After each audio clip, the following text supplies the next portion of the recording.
নমস্কার, বাংলার কুরুক্ষেত্রে আপনাদের স্বাগত। এবারের ভোট নানা দিক থেকে নজিরবিহীন এসআইআর, নজিরবিহীন নিরাপত্তা, গত বিধানসভা ভোটের চেয়ে প্রায় দ্বিগুণ বেশি নিরাপত্তা বাহিনী, কেন্দ্রীয় বাহিনী, নজিরবিহীন সব নির্দেশও দিয়েছে নির্বাচন কমিশন। 7 দফা 8 দফায় ভোট হওয়া এই বাংলায় এবার নজির গড়ে ভোট হচ্ছে 2 দফায়। তবে এ তো কিছুই নয়। প্রথম দফার নির্বাচনে একটা বড় নজির তৈরি হলো। এবার ভোটের হার ছুঁয়ে ফেলেছে 90%। এই রাজ্যের ইতিহাসে রেকর্ড। কেন এত বিপুল হারে ভোট পড়ল তার নানা কারণ রয়েছে। প্রথম এবং প্রধান কারণ নিশ্চিতভাবেই এসআইআর। আমরা সেই বিশ্লেষণে আসব। তার আগে আজ আমার সঙ্গে যারা আছেন তাদের সাথে পরিচয় করিয়ে দিই। আমার একদম বাঁদিকে রয়েছেন নীলাদ্রি বন্দ্যোপাধ্যায়, রাজনৈতিক বিশ্লেষক। নীলাদ্রিদা, স্বাগত। পাশে রয়েছেন কংগ্রেসের পক্ষে চন্দন ঘোষ চৌধুরী। চন্দন, আপনাকেও স্বাগত। রয়েছেন তৃণমূল কংগ্রেসের পক্ষে কৃষাণু মিত্র। কৃষাণু, স্বাগত। রয়েছেন রাজনৈতিক বিশ্লেষক শিবাজি প্রতিম বসু। শিবাজিদা, স্বাগত। রয়েছেন সিপিআইএমের পক্ষে দেবাশিস সরকার। দেবাশিসদা, স্বাগত। এবং রয়েছেন বিজেপির পক্ষে সায়ন্তন বসু। সায়ন্তন, আপনাকেও স্বাগত। 90% বেশি ভোট পড়েছে এবার পশ্চিমবাংলায়। নজিরবিহীন ঘটনা। আমরা একবার ছোট্ট করে দেখে নেব। এই মুহূর্তে ঘড়ির কাঁটা 7টা বেজেছে, 6টা অবধি ভোট হয়েছে। 5টা পর্যন্ত শতাংশের হারে 90%। আরও কয়েক শতাংশ ভোট হয়তো বাড়বে। আমার নিজের ধারণা এই শতাংশটা 92 থেকে 94% মধ্যে যাবে। কিন্তু বাংলার ভোটে যে 90%-এর ওপর ভোট পড়েছে, এটা কি অস্বাভাবিক ঘটনা? না, আমার মনে হচ্ছে এটা কোনো অস্বাভাবিক ঘটনা নয়। এই কারণেই নয়, আজকে তামিলনাড়ুতে ভোট হয়েছে। তামিলনাড়ুতে আজকে যে ভোট হয়েছে, তামিলনাড়ুর সবকটা আসনে ভোট হয়েছে। তামিলনাড়ু এবং এর আগে যদি বিহারের ভোট আমরা দেখি, যে বিহারের যে ভোট হয়েছিল, সেই বিহারের ভোটে এসআইআর পূর্ববর্তী পার্সেন্টেজ আর এসআইআর পরবর্তী পার্সেন্টেজের মধ্যেও কিন্তু 10 থেকে 12%-এর গ্যাপ রয়েছে। বিহার বিধানসভা নির্বাচন হয়েছিল এই 2025-এর শেষের দিকে। 57% ভোট 2020 বিধানসভা ভোটে পড়েছিল, সেটা বেড়ে 67% ভোট পড়েছিল 2025-এ। তার কারণ 10% বেড়েছিল।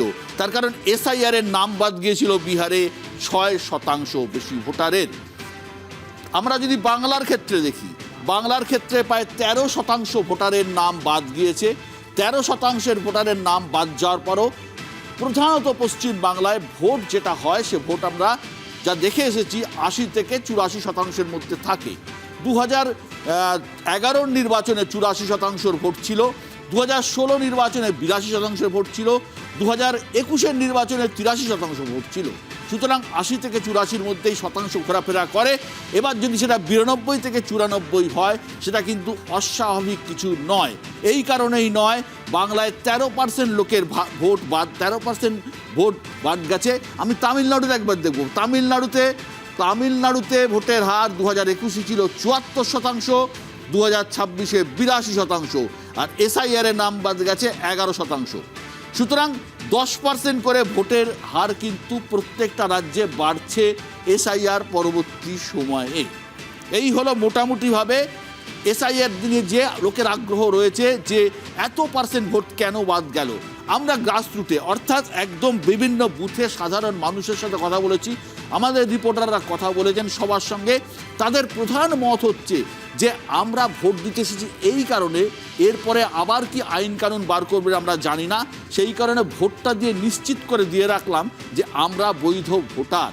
সেই ভয়ে বহু পরিযায়ী মানুষ, শ্রমিক বিভিন্ন স্টেট থেকে, আপনারা জানেন, গত কয়েকদিন ধরে আসতে শুরু করেছিল এবং তারা প্রত্যেকে ভোট দিতে গেছে এবং ভোটের দীর্ঘ লাইন আমরা দেখতে পেয়েছি। একটাই কারণে, এসআইআর আতঙ্কে বহু মানুষ ভোটের লাইনে দাঁড়িয়েছিলেন এবং নতুন জেনারেশন তারাও কিন্তু ভোটের লাইনে দাঁড়িয়েছে। এই হলো মোটামুটি আমাদের এসআইআর পরবর্তী ভোটের অঙ্ক। এ বাদে আজকে গোটা পশ্চিমবঙ্গে ভোট মোটামুটিভাবে শান্তিপূর্ণ হয়েছে। আমরা পশ্চিমবঙ্গের যে ভোট দেখে অভ্যস্ত, আজকে তার সেরকম কিছু ছিল না। কোথাও বোমা পড়েনি, কোথাও গুলি চলেনি, কোথাও মৃত্যু হয়নি। এর আগে মুর্শিদাবাদে ভোটের দিন মানে অশান্তি।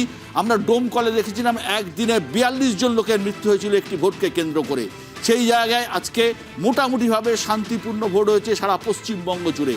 হ্যাঁ, ব্যতিক্রম একটাই জায়গা, হালকা অশান্তি, ইট ছোঁড়াছুড়ি, গাড়ি ভাঙচুর, যেটা খুব একটা বড় ঘটনা নয়, এবং সেটা মুর্শিদাবাদে, এবং সেটা নওদায়। যাকে কেন্দ্র করে ঘটেছে তিনি এই মুহূর্তে আমার সঙ্গে, হুমায়ুন কবির। হুমায়ুন, শুনতে পাচ্ছেন?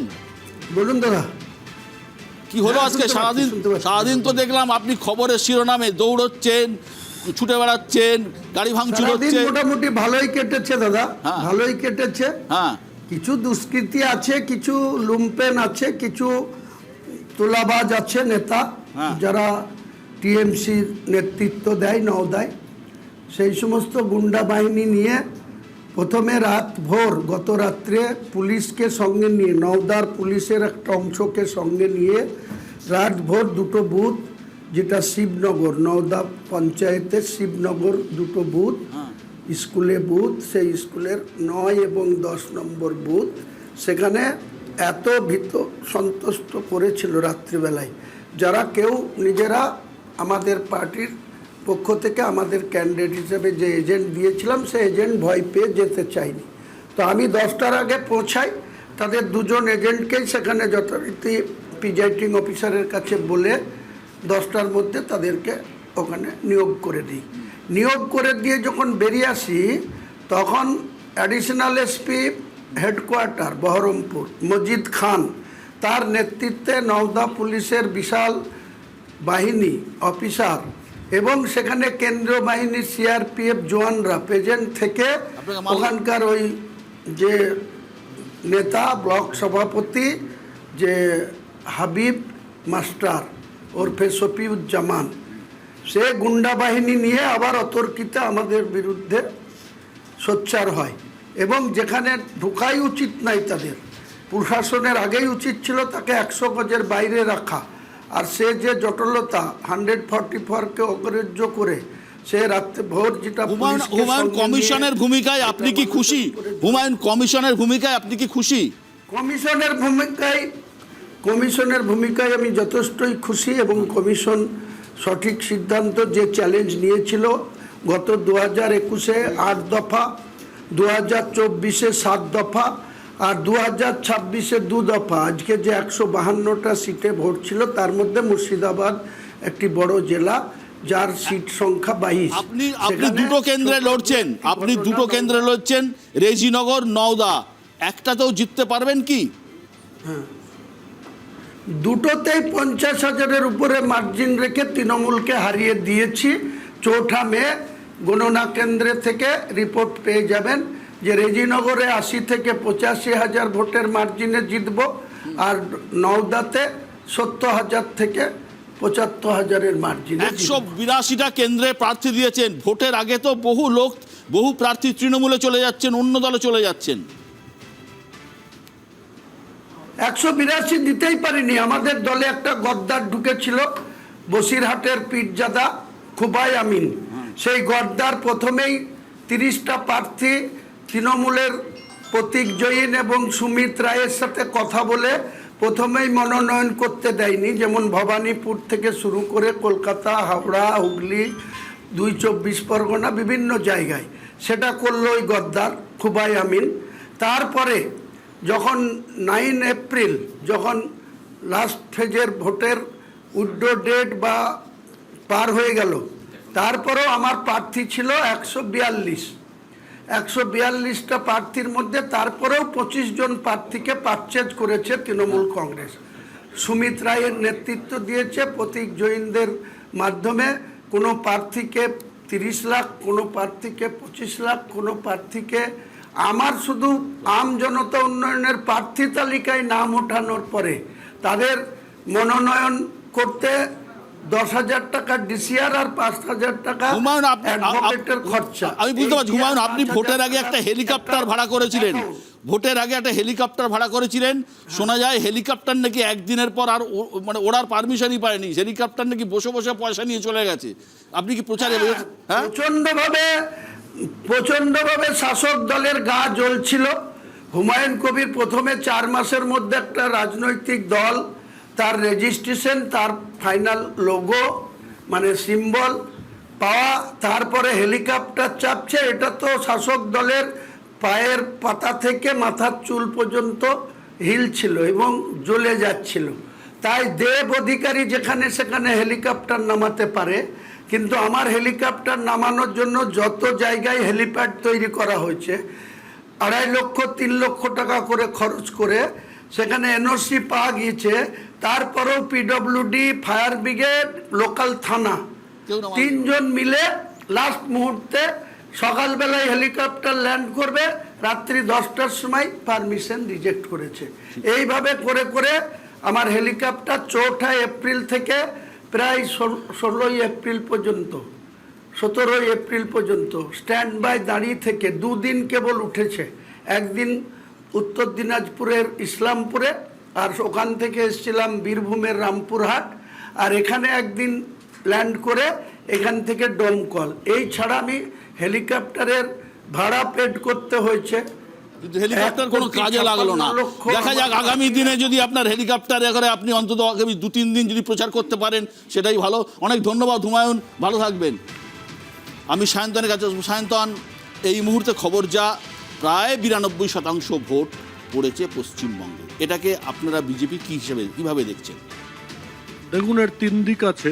প্রথম হচ্ছে যেটা প্রথমেই আপনি বললেন, একটা সরল পাটিগণিতের হিসেবে এসআইআর এর কারণে একটা বড় সংখ্যা, প্রায় 90 লক্ষ মানুষের নাম বাদ গেছে।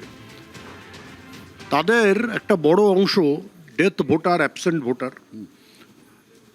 আর কিছু আছে অন্য দেশের থেকে এখানে এসছে, তাদের ভোটাধিকার ছিল, এগুলো বাদ হয়েছে। আর ডেথ অ্যাবসেন্ট ভোটারের একটা ভোট এর আগে তৃণমূলের যারা ফলস ভোটার তারা দিয়েছে, বিভিন্ন সময় দিয়েছে, এটা ধরা পড়েছে, দেখা গেছে। ফলে যেহেতু টোটাল নাম্বার অফ ভোটার্সটা কমে গেছে ভোটার লিস্টে, তার ফলে পোল্ড ভোটার পার্সেন্টেজ বেড়েছে।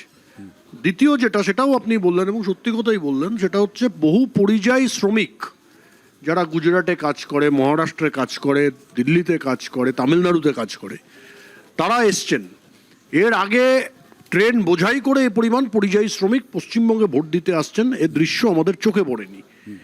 শাসক দলের বিরুদ্ধেই তারা ভোট দিয়েছেন, এটাই ধরতে হয়, কারণ শাসক দলের অপদার্থতার কারণেই অন্য রাজ্যে গিয়ে তাদের কাজ করতে হয়। আর তৃতীয় যে কারণ, লাস্ট কারণটা বলি, সেটা হচ্ছে ঠিক এরকম উৎসাহের সঙ্গে ভোট 2009 আর 2011-তে পরিবর্তনের সময় মানুষ দেখেছেন। কাজেই আমার মনে হয় পরিবর্তনের লক্ষণের কারণে এই ভোট হয়েছে। সায়ন্তন বলছেন পরিবর্তনের লক্ষ্য।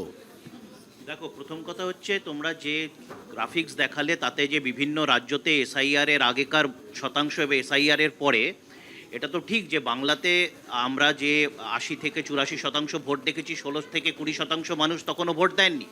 তারা সেই সময় কারা ছিলেন? যারা পরবর্তীকালে স্থানান্তরিত বা মৃত বা এই হিসেবে চিহ্নিত হয়েছেন। অনেক মানুষ, জেনুইন মানুষেরও ভোটাধিকার কেড়ে নেওয়া হয়েছে, সেটার জন্য আন্দোলন ছিল, আন্দোলন আগামী দিনও চলবে। কিন্তু এইসব মানুষ তো তাহলে ন্যাচারালি আপনার যদি ডেড এবং মাইগ্রেটেডটা স্ট্রিমলাইন হয়ে যায় তাহলে সেটা চলে যায়, এবং প্যাটার্নটা যদি আমি অন্য রাজ্য থেকে 10% ইনক্রিজ, এখানেও সেটা হচ্ছে। কিন্তু যেটা তাৎপর্যপূর্ণ যে এই 152টাতে আমাদের আজকে অভূতপূর্ব একটা আমরা মানুষের সাড়া পেয়েছি, যেখানে আজকে আমরা দলের তরফ থেকেও বলেছি 125 থেকে 134। আমরা কনফিডেন্ট যে আমরা এটা জয় করতে চলেছি, এবং নন্দীগ্রাম যেটা গতবার মানে লোডশেডিং করে যেটা আমাদেরকে হারানো হয়েছিল নেত্রীকে, সেটা আমরা পুনরুদ্ধার করতে চলেছি। এবং এখানে জাস্ট একটা বলে দিই যে যার ইন্টারভিউ, আমি আসছি, এই মুহূর্তে আমার সঙ্গে রয়েছেন নিশীথ প্রামাণিক। নিশীথ শোনা যাচ্ছে? বিশ্ব কথা বলছি। একদম। নমস্কার বিশ্বদা। হ্যাঁ নমস্কার। নিশীথ, কেমন দেখলেন ভোট, কেমন হলো আপনার মাথা ভাঙাতে?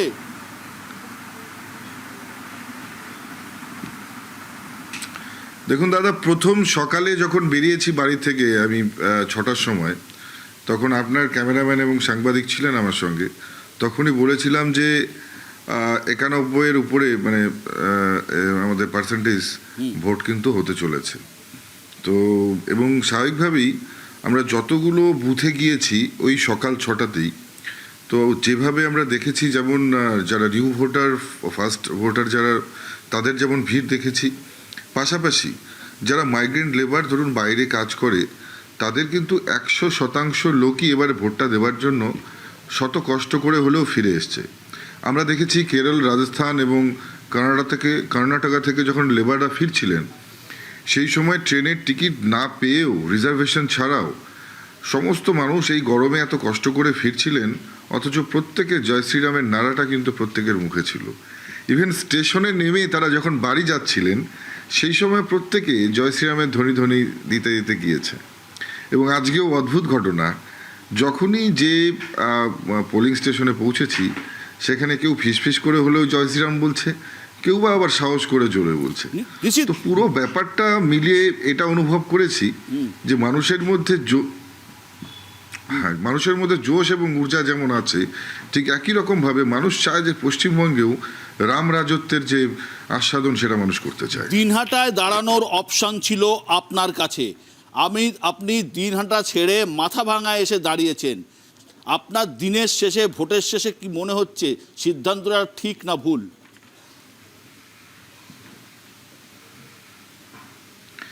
দেখুন, সিদ্ধান্ত আমরা নেই না। আর অপশনের কথা বললেন, আমাদের পার্টি কোনো অপশন দেয় না। আমাদের পার্টি আমাদেরকে সিলেক্ট করে, তারা সিদ্ধান্ত নেয়, সিদ্ধান্ত নিয়ে আমাদেরকে জানায়। এবং আপনারা জানেন যে আমরা নিজেদের থেকে যেমন দেশকে সবার আগে দেখি, ঠিক একই রকমভাবে আমরা নিজের থেকেও পার্টির কথায় গুরুত্ব বেশি দিই।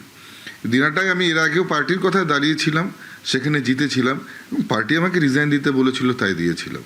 এবং আমি রিজাইন দিয়েছিলাম বলেই না উদয়ন গুহর মতন লোক এরা বাই ইলেকশনে জিতেছিল। একবার তো আমি হারিয়েছি, এবার আমার ভাই হারাবে, অজয় রায় সেখানে রয়েছে, নিশ্চিতভাবে এবার আমার ভাইয়ের কাছে ওকে হারতে হবে। আপনার বিরুদ্ধে তৃণমূল টাকা বিলির অভিযোগ করছে, কি বলবেন? দেখুন, টাকা বিলি করতে হয় না। যেখানে একটা সেলফি উঠতে পরেই ভোট, মানুষ আমাকে ভোট দিয়ে দেয়, সেখানে টাকা বিলির কি দরকার? লোকসভা ভোটে জিতে আপনি দেশের স্বরাষ্ট্র প্রতিমন্ত্রী হয়েছিলেন। এই বিধানসভা ভোটের পর নিশীথ প্রামাণিকের রাজনৈতিক ভবিষ্যৎ কি?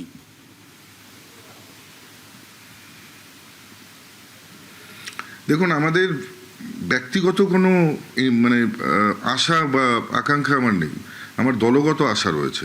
দলগত আশা, আমার দল জিতবে এবং এই অত্যাচারী ব্যভিচারী সরকারটাকে সমূলে উৎপাটন করব, এবং পাশাপাশি ডাবল ইঞ্জিনের সরকার প্রতিষ্ঠিত হবে, বাংলার প্রগতি ত্বরান্বিত হবে, বাংলায় আবার ইন্ডাস্ট্রি আসবে, যুবকরা আবার কাজ পাবে, মায়েরা আবার মাথা উঁচু করে বাঁচবে, মেয়েরা রাত 7টার পরেও সারা রাত প্রয়োজন হলে বিচরণ করবে, তাদের দিকে চোখ তুলে তাকানোর সাহস কোনো ধর্ষক পাবে না।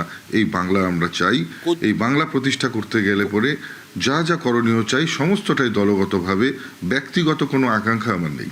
কোচবিহারে 9টার মধ্যে কটা সিট আপনারা জিততে পারবেন?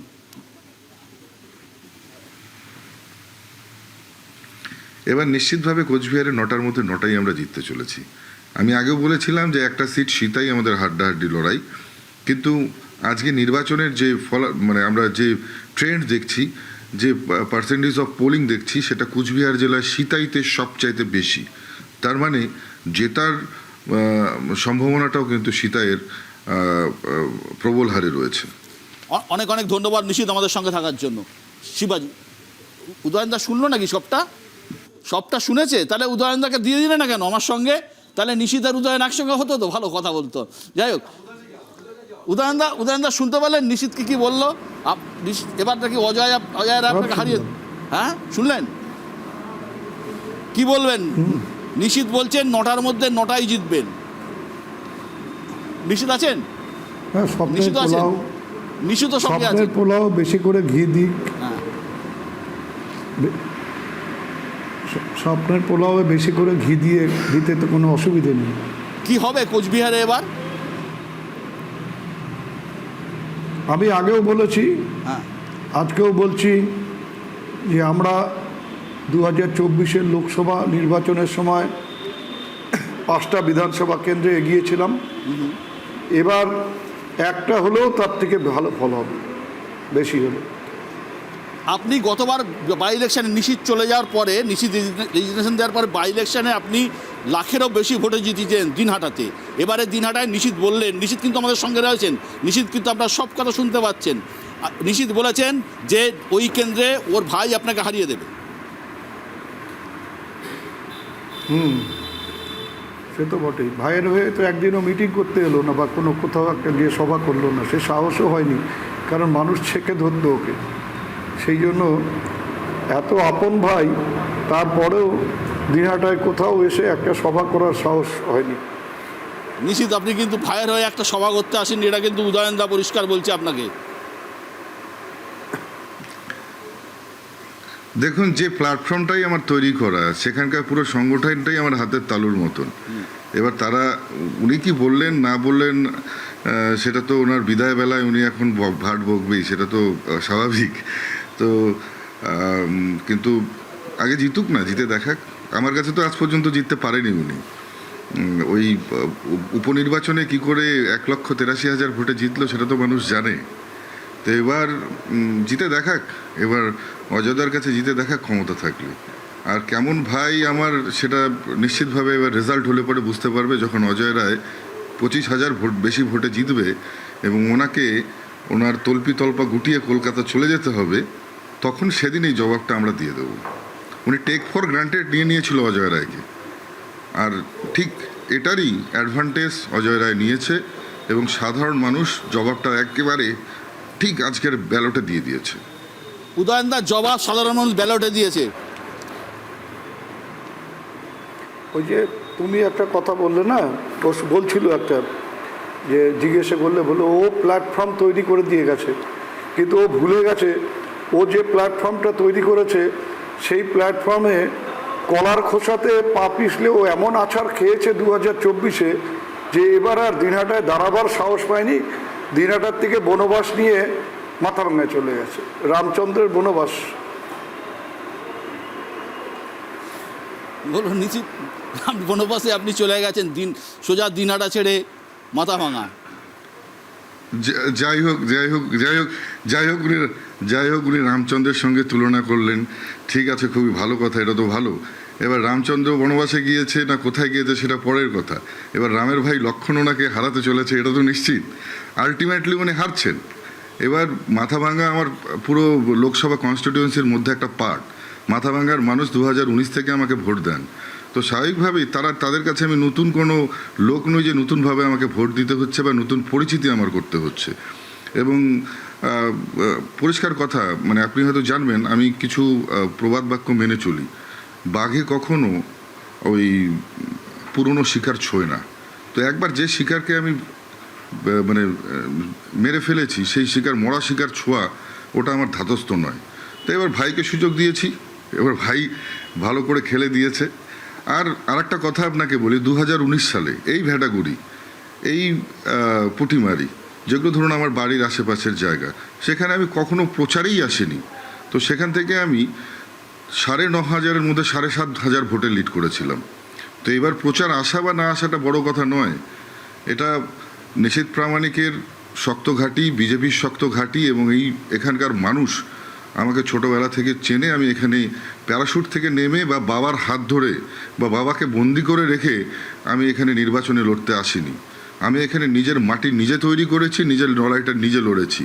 আর এখানকার সাধারণ ঘরের ছেলে মেয়েদের যেমনভাবে তার বাবা মারা মানুষ করে, ঠিক প্রত্যেকে তাদের সন্তানের মতনই আমাকে মনে করে। যে কারণেই আজ পর্যন্ত কোনো দিনও এই অঞ্চল থেকে উদয়নবাবু, সম্মানীয় উদয়নবাবু কখনোই লিড করতে পারেননি। এবং আশা করি দিনাটা যে মিউনিসিপ্যালিটি, যেখানে উনি এত কথা বলেন, সেখান থেকেও কখনো লিড করতে পারেননি। উদয়নদা, বাঘ মেরে দেওয়া শিকার, পুরনো শিকার আর ছোঁয় না, নিশ্চিত পরিষ্কার বলেন। এবং আপনার বাবার হাত ধরে আপনি বাবার ছোঁয় না, মানে সেটাও যেমন ছোঁয় না, আবার মানে এটাও ঠিক যে হায়না কিন্তু শিকার করতে পারে না, অন্যের শিকার চুরি করে খায়। যে এবার ওই যে ভদ্রলোক মাথাভাঙায় শিকারটা করেছিলেন, সেই শিকার চুরি করতে মাথাভাঙায় পৌঁছে গেছেন। আর একটা কথা বললেন না, যে ওই এলাকার মানুষ ওকে ভীষণভাবে চেনে জানে, এবং আজকের থেকে না, অনেক দিন আগের থেকে জানে, নিশ্চয়ই জানে। 2009 সালের ওই আলিপুরদুয়ারের ঘটনার পর থেকে জানে। তারপরে যেবার ওকে ভ্যাটাগুড়ি ছেড়ে পালিয়ে যেতে হয়েছিল, সেটাও ও মনে আছে, ও সেখানকার মানুষ সেটাও মাথায় রেখেছেন। কাজেই ওকে মানুষ সহজে ভোলে না, সেটা ও ভালো করেই জানে। কিন্তু বারবার নানা কথা বলছে, ওই 24-এর আছাড় পড়ার কথাটা কিন্তু ও কিছুতেই রিপিট করছে না। ওটা আর বলছে না যে 24-এ কী করে হারলো। এটা কিন্তু ঠিক নিশ্চিত 24-এ আপনি হারবেন, এটা কিন্তু কেউ ভাবতে পারেন, আপনি নিজেও ভাবেননি। হ্যাঁ, একদম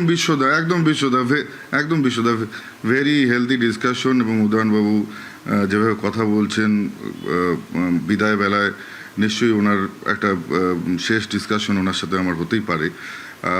দেখুন, উনি যে কথাটা বললেন অন্যের শিকার, মাথাভাঙ্গা 2019 সালে লোকসভায় সেখান থেকে আমি 25,000-এ লিড করেছিলাম প্রথম। তার আগে মাথাভাঙ্গা বিধানসভা কখনো বিজেপি লিড করেনি। তখন কুচবিহার জেলায় কোনো বিধায়ক ছিল না বিজেপির। তো স্বাভাবিকভাবেই সবকটা সিটকে আমি লিড করিয়েছিলাম। এবং 2024-এর যে ওনারা যে কৃতিত্ব নিচ্ছে, আজকে ভাবুন, যেখানে 40,000 ভোটে ধরুন কুচবিহার থেকে আমরা পরাজিত হয়েছি, সেখানে ফেক ভোটার, ঘোস্ট ভোটারের নামই তো প্রায় 2 লক্ষ বাদ গিয়েছে। তো এই 2 লক্ষ ভোটার যদি না থাকতো, তাহলে এনারা জিততে পারতেন। আর নিশ্চিতভাবে এর জবাবও হবে। এর জন্য আমি ইলেকশন পিটিশন করেছি। It's a sub judice matter. এটা নিশ্চিতভাবেই, এটাও আপনারা দেখতে পারবেন, এটারও একটা হিত হবে। এবং পাশাপাশি যেটা উনি বলছেন যে কিভাবে আমাকে লোকে চেনেন, ওনাকেও তো লোকে রতন বর্মনের হত্যাকারী হিসেবে চেনেন, ওনাকেও তো লোকে কৃষি কেলেঙ্কারিতে বীজ কেলেঙ্কারির নায়ক হিসেবে চেনেন, ওনাকেও তো লোকে পঞ্চশহীদের হত্যাকারী হিসেবে চেনেন। এবং ওনাকে সবচাইতে বড় যেটা চেনেন, যে নিজের বাবাকে, এমন একজন নেতা আছে যে নিজের বাবাকে চোর বলে, সেটা হচ্ছে আমাদের মহান নেতা উদয়ন গুহ। এবং সত্যিকারের কথাই খুব খারাপ লাগছে যে বিদায় বেলায় ওনার ভারাক্রান্ত গলায় ওনার সাথে আমার কথা হচ্ছে। আমি চাই না এই বয়সে ওনাকে আমি কোনো অসম্মান করতে, কারণ ব্যক্তিগত কোনো শত্রুতা ওনার সাথে আমার নেই। রাজনৈতিক আমাদের মধ্যে কথাবার্তা হতেই পারে। তো সব শেষটায় বলবো যে ওনার ভালো হোক, মঙ্গল হোক, শেষ জীবন, ওনার রিটায়ারমেন্টের লাইফ খুব ভালো কাটুক। কারণ উনি গত বছরই বলেছিলেন যে ওটাই ওনার শেষ নির্বাচন। উনি ভুলে যান, এত লোভী লোক যে বারবার এসে এখন পর্যন্ত উনি সেই নিজের কথাটাই নিজে রাখতে পারছেন না। আর আমাদের কাছে দেখুন, ইলেকশনটা, নির্বাচনটা খুব একটা স্পোর্টিং ম্যাটার। মানে হার জিত, আমরা একটা কথাই বলি, হয় আমরা জিতি নয়তো আমরা শিখি। আমাদের কাছে হার বলে কোনো শব্দ হয় না। আর একটা বিষয় সেটা হচ্ছে যে আমি যে বয়সে, আমার যে পলিটিক্যাল আমার যে এক সেকেন্ড বিশ্বদা, আমি উদয়নবাবুকে বলতে দিচ্ছি, আর আমার যে বয়সে যে পলিটিক্যাল অ্যাচিভমেন্ট হয়েছে, ওনার সেই বয়সে বাবার পেছনে ঘুরতে হয়েছে, যে সেখান থেকে সুবিধা নিয়ে, পলিটিক্যাল অ্যাডভান্টেজ নিয়ে ওনাকে চলতে হয়েছে। আমার কারো পলিটিক্যাল অ্যাডভান্স নিয়ে চলতে হয়নি। আমি নিজের যোগ্যতার প্রমাণ দিয়ে নিজে মানুষের সামনে এসে দাঁড়িয়েছি এবং সেখান থেকে নিজের লড়াই লড়েছি। আপনার উত্তর, আমি সত্যিকারের কথা বলবো যে আপনার উত্তর, ও তো, আমি আমার বাবার পেছনে ঘুরেছি, এটা তো আমার গর্বের বিষয়, বাবার পেছনে ঘুরেছি। আমি যখন বাবার পেছনে ঘুরেছি বা তার পরবর্তী সময়, ও বাবাকে তখন কেউ চিনতো না। আর দ্বিতীয় কথা হচ্ছে, সেই সময় ও হাটে বাজারে মেলায় যে বাবার পেছনে ঘুরেছে সেই বাবাকে আবার চোর বলছে। ছপছপি বলে, যে ছপছপিটা খেলে বেড়াতো যে বাবার পিছনে, এবং সেই সময় ওকে ছপছপি খেলার জন্য লোকে চিনত। যখন কোচবিহার, উদয়ন গুহ এবং নিশীথ প্রামাণিক দুজন দাপুটে নেতা, দুজনেই দুরকম দাবি করছেন। নিশীথ বলছেন 9-9টা জিতবেন। কি মনে হচ্ছে আপনার? কোচবিহার তো বটেই, কোচবিহারের তো একটা ব্যাপার আছে, কোচবিহারে একটা বিজেপির কিছু বেস তৈরি হয়েছে নিশীথ প্রামাণিককে নিয়ে। কিন্তু নিশীথ প্রামাণিক এমনভাবেই এর আগের ইলেকশনে মুখ থুবড়ে খালি পড়েননি, উনি অনেকটা অপ্রাসঙ্গিক হয়ে গেছিলেন। আবার উনি এসেছেন। একটা ব্যাপার হচ্ছে, তৃণমূল কিন্তু তার একটা বাজি কিন্তু উদয়ন গুহর ওপর রেখেছেন।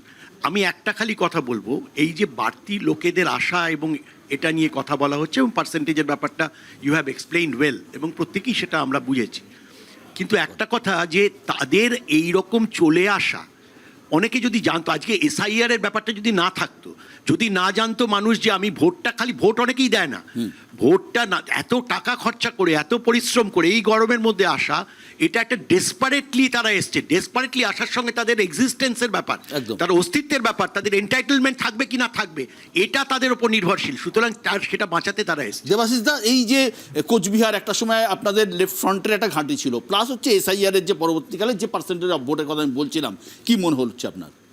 ভোট পার্সেন্টেজ বাড়বার জায়গাটা একদম 1, 2, 3 করে কয়েকটা। প্রথম কথা হচ্ছে, যেটা সবাই বলছে, তুমিও কথাটা লিড করেছো, ওটা বল, মাইকটা সামনে নিন।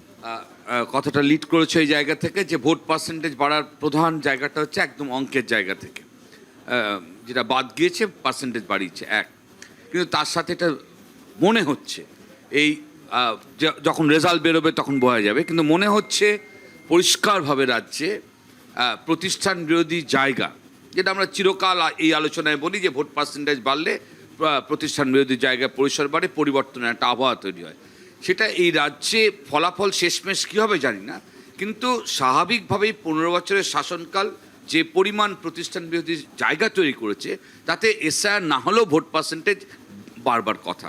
2, 3 হচ্ছে এই 3 নম্বর বিষয়টা নিয়ে কিন্তু একটু কথা বলবার আছে, যে ছেলে মেয়ে পড়াশুনো করবার পর এ রাজ্যে কাজ পেল না, অন্য রাজ্যে চলে গেল, আর যে ছেলে মেয়ে অতটা পড়াশুনো না করতে পারার জন্য পরিযায়ী শ্রমিক হিসেবে চলে গেল, এখন সে কন্ট্রাক্টরের পয়সায় মরিয়াভাবে, আর এই ট্রেনের টিকিট ছাড়ো, গত 15 দিন কেউ যদি এয়ার টিকিট কলকাতা ছাড়বার ভাড়া দেখে আর কলকাতায় ঢোকার ভাড়া দেখে, তাহলে দেখা যাবে কলকাতায় ঢোকার ভাড়া হিউজ।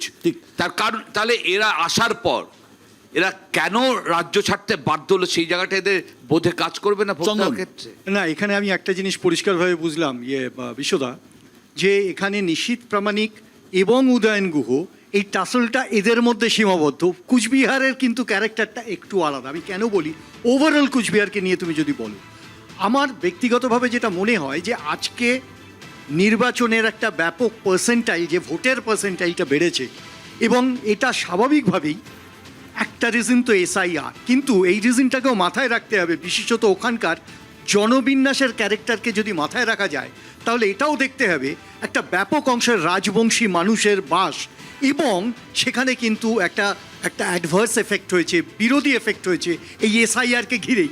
সুতরাং আমরা যেটা কনক্লুড করতে পারি যে এসআইআর আজকে যেমন একটা কারণ এদের এই নির্বাচনের ক্ষেত্রে, ঠিক তেমনভাবে আরেকটি কারণ কিন্তু দুজনের দোষারোপে বোঝা গেছে যে নিজেদের কোনো উন্নয়নের চাবিকাঠি নেই, শুধু দোষারোপ করা দেখলাম।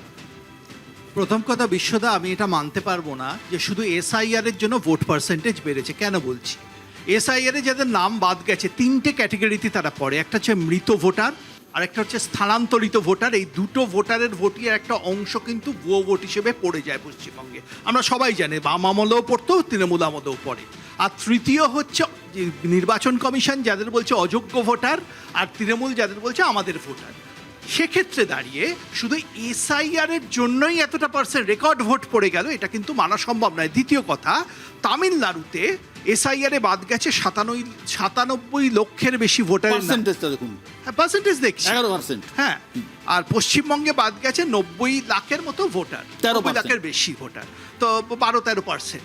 কিন্তু তামিলনাড়ুতে ভোট পড়েছে এখন অবধি লাস্ট ফিগার 84.35%, পশ্চিমবঙ্গে পড়েছে 91.4%।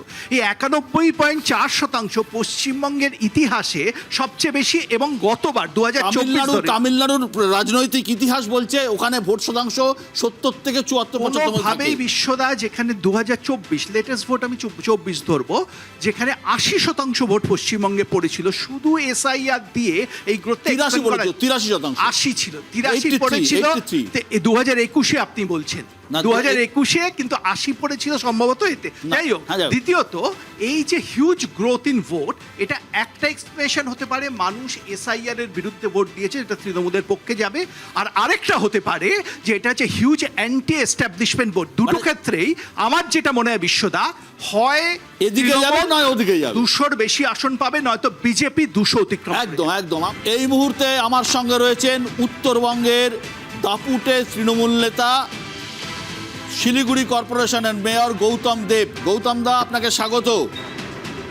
রাজ্যে পালা বদলের পরে শিলিগুড়ি একবারই তৃণমূল, নমস্কার। রাজ্যে পালা বদলের পরে একবারই শিলিগুড়ি জিতেছিল তৃণমূল কংগ্রেস, তারপর আর পারেনি। এবারে কি হবে?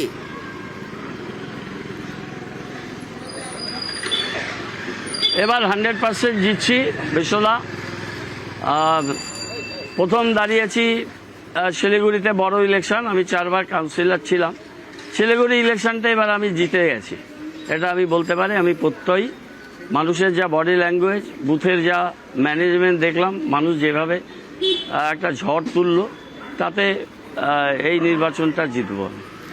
আপনি কিসের ভিত্তিতে বলছেন গৌতম দা যে আপনি এই ইলেকশন জিতে গেছেন? কি মনে হয়েছে, কেন মনে হলো আপনার সারাদিন ভোটের পরে? এক নম্বর ব্যাপার হচ্ছে যে শিলিগুড়িতে যেভাবে ভোটার লিস্ট থেকে নামটা বাদ দেওয়া হলো, সেই বাদ দেওয়াতে 3 থেকে 4 মাস মানুষের মধ্যে একটা আতঙ্ক, একটা শঙ্কা, একটা অসুবিধে মানুষের হয়েছে, এবং সেই সময় নিবিড়ভাবে আমরা কাজ করেছি। এবং এই এসআইআর পরবর্তীতে যে ইলেকটোরাল রোল হলো, এবং সেটা ধরুন একটা বাড়িতে 6 জন আছে, 2 জনের নাম ইনডিসক্রিমিনেট হতে বাদ গেছে, ওই ভোটারটা হয়তো ট্র্যাডিশনালি আমাদের ভোটার নয়, হয়তো ফ্লোটিং মাস। যখনই 4টে নাম বাদ, 2টো নাম বাদ গেছে, 4 জন আছে, তারা কিন্তু ইউনাইটেড হয়ে গেল যে ইলেকশন কমিশন, বিজেপি এরা মিলে এটা করছে। এবং ন্যারেটিভসটা এরকমভাবেই তৈরি হয়েছিল যে বাংলায় পছন্দসই ভোটার লিস্ট নিয়ে বিজেপি ইলেকশন করতে চায়, এবং সেটা একেবারেই সত্যি যে তারা যেভাবে নামগুলোকে বাদ দিয়েছে, এবং অ্যাডজুডিকেশনের সময় জুডিশিয়াল অফিসাররা তারা মাইন্ড অ্যাপ্লাই করেনি। আমি খুব দুঃখিত, লিগ্যাল ফ্র্যাটার্নিটি থেকে আমি বিলং করি, মাইন্ড অ্যাপ্লাই করেনি, সেখানেও অনেকগুলো নাম বাদ দিয়েছে। এই যে একটা ইলেকশন কমিশন যেখানে লোককে বেশি করে সম্প্রসারিত করবে তার গণতান্ত্রিক অধিকার প্রয়োগ করার ক্ষেত্রে, এখানে তার উল্টো দিকে হাঁটছে, এটা কিন্তু মানুষকে একটা খুব বড় একটা মানুষের মধ্যে প্রতিক্রিয়া হয়েছে। দ্বিতীয় যে জিনিসটা আপনাকে বুঝতে হবে যে এখানে 10 বছর ধরে শিলিগুড়িতে বিরোধী দলের এমএলএ, একবার অশোকবাবু ছিলেন, উনি তখন মেয়রও ছিলেন, এবং তারপরে শঙ্কর বিজেপি, এবং এখানে 2009 সাল থেকে এমপি শঙ্কর ঘোষ, 9 সাল, হ্যাঁ ঠিক আছে, 2009 সাল থেকে একটা দীর্ঘ সময় 3টে টার্ম এখানে বিজেপির লোকসভা এখানে সদস্য আছেন। এখানে যে একটা বিষয় হয়েছে যে রাজ্যে সরকার তৃণমূল গঠন করছে এবং মমতা বন্দ্যোপাধ্যায় 4র্থবারের জন্য মুখ্যমন্ত্রী হচ্ছেন, এটা একেবারেই স্থির হয়ে গেছে, এবং সেটা নিয়ে কোনো একটা সন্দেহ সংশয় সেটা কিন্তু নেই। সুতরাং লোকে এটা চিন্তা করছে যে 10 বছর দেখেছি অপোজিশন এমএলএ, তারা অপোজিশন এমএলএ, ইভেন অশোকবাবুর মতো পার্সোনালিটি ইনক্লুডিং তার মেয়রাল পদে ছিলেন, তিনি এটা করতে পারেননি। অ্যাট দি সেম টাইম 5 বছরের বিধায়ক, এবং তার সাথে উনি এমআইসি ছিলেন, একটা দপ্তর স্বাস্থ্য 5 বছর নয় কম সময় ছিলেন, বাকি শিক্ষা এবং ক্রিয়া ছিলেন। সেখানে তার অ্যাক্টিভিটি রোল এটা মানুষ দেখেছে, পর্যবেক্ষণ করেছে। লোক কিন্তু চায় শিলিগুড়িতে একটা বড় ডেভেলপমেন্ট, শিলিগুড়ির 33টা ওয়ার্ড নিয়ে যে বিধানসভা সেটা হোক, এবং রুলিং পার্টি স্টেটে যে থাকবে তার একজন বিধায়ক যদি হয়, 10 বছরের অভিজ্ঞতার নিরিখে মানুষ এই সিদ্ধান্তটা নিতে সুবিধা হবে। গৌতম দা, শিলিগুড়িতে অন্যতম ফ্যাক্টর অবাঙালি ভোট, এই অবাঙালি ভোট কি নিজের দিকে টানতে পেরেছেন? আমি আপনার এবার অবাঙালি ভোটের মিথটা আমি ভেঙে দিতে পেরেছি। আমি দেখুন ব্যক্তিগত সম্পর্ক মানুষের সাথে রাখি। আমি 2000-এর বেশি প্রোগ্রাম প্রতি বছর করি। তো 5 বছরে 10,000 প্রোগ্রাম আমি অ্যাটেন্ড করেছি, সবাই জানে, প্রেস মিডিয়ারাও জানে, কারণ ম্যাক্সিমাম প্রোগ্রাম আমার তাদেরকে আমাদের মিডিয়া গ্রুপে দেওয়া থাকে। তো এই যে মানুষের সাথে এবং অনেক জায়গায় একটা ব্যক্তিগত সম্পর্কের একটা রসায়ন আছে। আমি প্রত্যেকটা মানুষেরই আমার কাছে আসলে আমি দলমত নির্বিশেষে করি। আমি বলেছিলাম আমি শিলিগুড়ির মেয়র হতে চাই, আমি শুধু আমার দলের মেয়র নই, আমি দলের ঊর্ধ্বে উঠে সেই ডেলিভারটা করতে পেরেছি। আমি মানুষকে বলেছিলাম ডেভেলপমেন্ট করব এবং আমি মানুষের বিধায়ক হয়ে করব। এবং ডাবগ্রাম ফুলবাড়িতে 5 বছর আমি উত্তরবঙ্গ উন্নয়ন দপ্তর থেকে ডাবগ্রাম ফুলবাড়ি, শিলিগুড়ি এবং অন্যান্য নর্থ বেঙ্গলের ডেভেলপমেন্টে কী কাজ করেছি সেই ব্যাখ্যা, সেই তালিকা এখন দেব না, এটা আমি রিটেন ফর্মে দিয়েছি। এবং এর সাথে ট্যুরিজমে 5 বছরে কী কাজ করেছি এবং আমি মেয়র হিসাবে কি কাজ করার প্রয়াস নিয়েছি। কোভিড পরবর্তী একটা কঠিন সময়, সেই সময়ের মধ্যে আমি কতটা করতে পেরেছি সেটা মানুষের কাছে আছে। সেই সমস্ত কিছু নিরিখে মানুষ কিন্তু এইবার শিলিগুড়িতে এবং আমি বলেছি যে বিধায়ক হিসেবে দাঁড়ানোর এটাই আমার সম্ভবত শেষ ইলেকশন, কেননা 31-এ আমার বয়স যে জায়গাটায় দাঁড়াবে, আমি চাই না যে তারপরে আবার আরেকটা ইলেকশনে দল আমাকে বিবেচনা করে। গৌতম দা আপনার কথা শুনলাম, আপনার কথা শুনলাম, আপনি প্লিজ একটু সঙ্গে থাকুন। শঙ্কর ঘোষও আপনার কথাটা পুরোটা শুনেছে। আমি শঙ্করের কাছে একটা কোশ্চেন নিয়ে যাব। শঙ্কর, গৌতম দার শেষ ইলেকশন, হ্যাঁ, এবং গৌতম দা পরিষ্কার বললেন এবার তিনি শিলিগুড়ি জিতছেন এবং তার কর্মকাণ্ড, তিনি যে কাজ করেছেন তার ভিত্তিতে তিনি নিশ্চিতভাবেই শিলিগুড়ি জিতছেন বলে দাবি করছেন।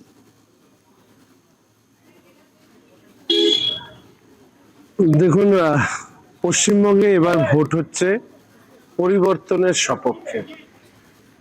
এখানে কে প্রার্থী কি কাজ করেছেন এগুলো খুব একটা জায়গায় রয়েছে বলে আমি অন্তত মনে করি না। এবং আজকে শিলিগুড়িতে যা মেজাজ দেখেছি সেটা হয়তো অনেকে বুঝতে পারছে।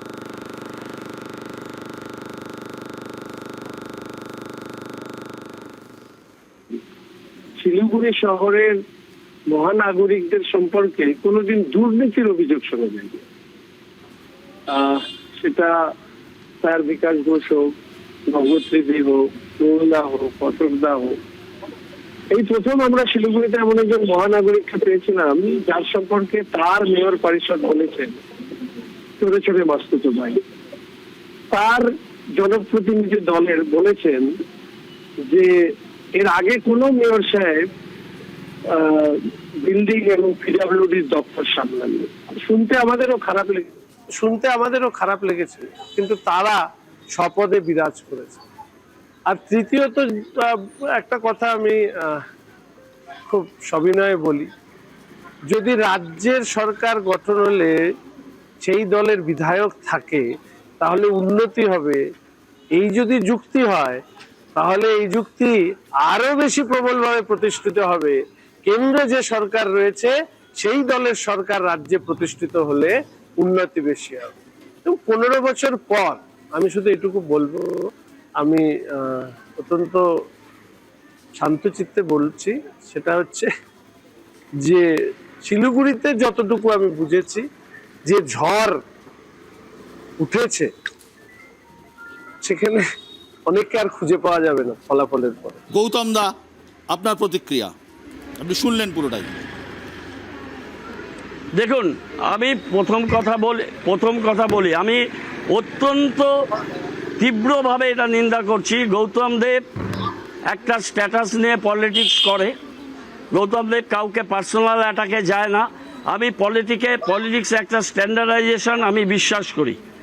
আমি এসজেডি এর একটা ঘটনায় আমি যে নজির সৃষ্টি করে এসেছি সেটা একটা নজির, এবং আমি স্বচ্ছভাবে রাজনীতি করি, সেটা বিচার করবে শিলিগুড়ির মানুষ।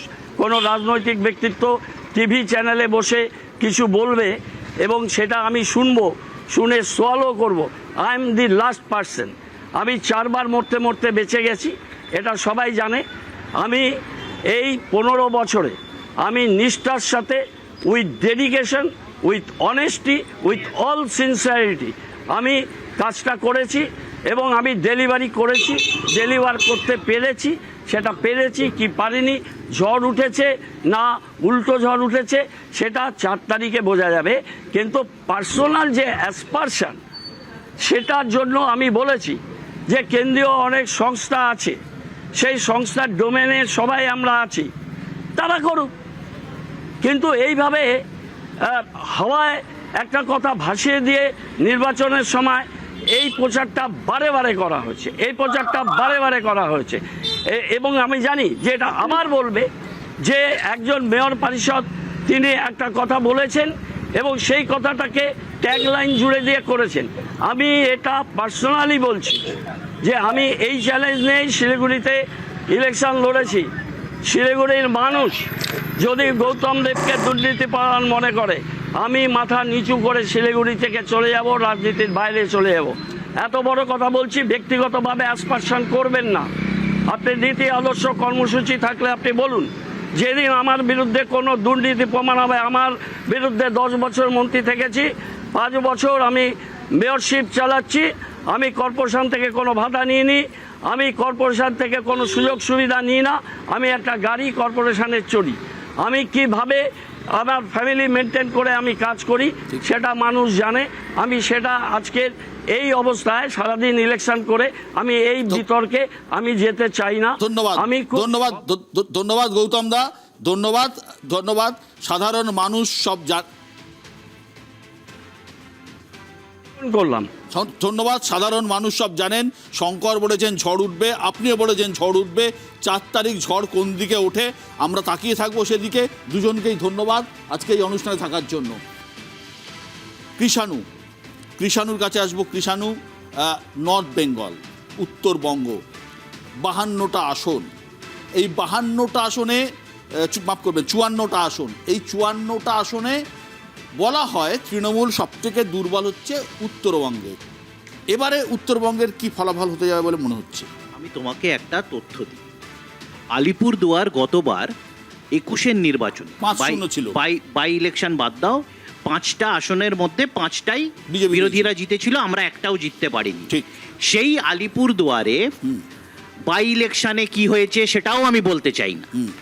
এইবার নির্বাচনী প্রচারে চা বাগানকে কেন্দ্র করে প্রধানমন্ত্রীর ওখানে একটা সভা ছিল।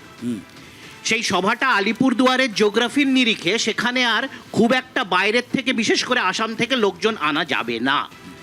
তারপর সেই সভাটা সরিয়ে নিয়ে যাওয়া হয় কুচবিহারে, সেখানে আসাম থেকে লোক নিয়ে গিয়ে সেই সভাতে মানুষজন জড়ো করা হয়।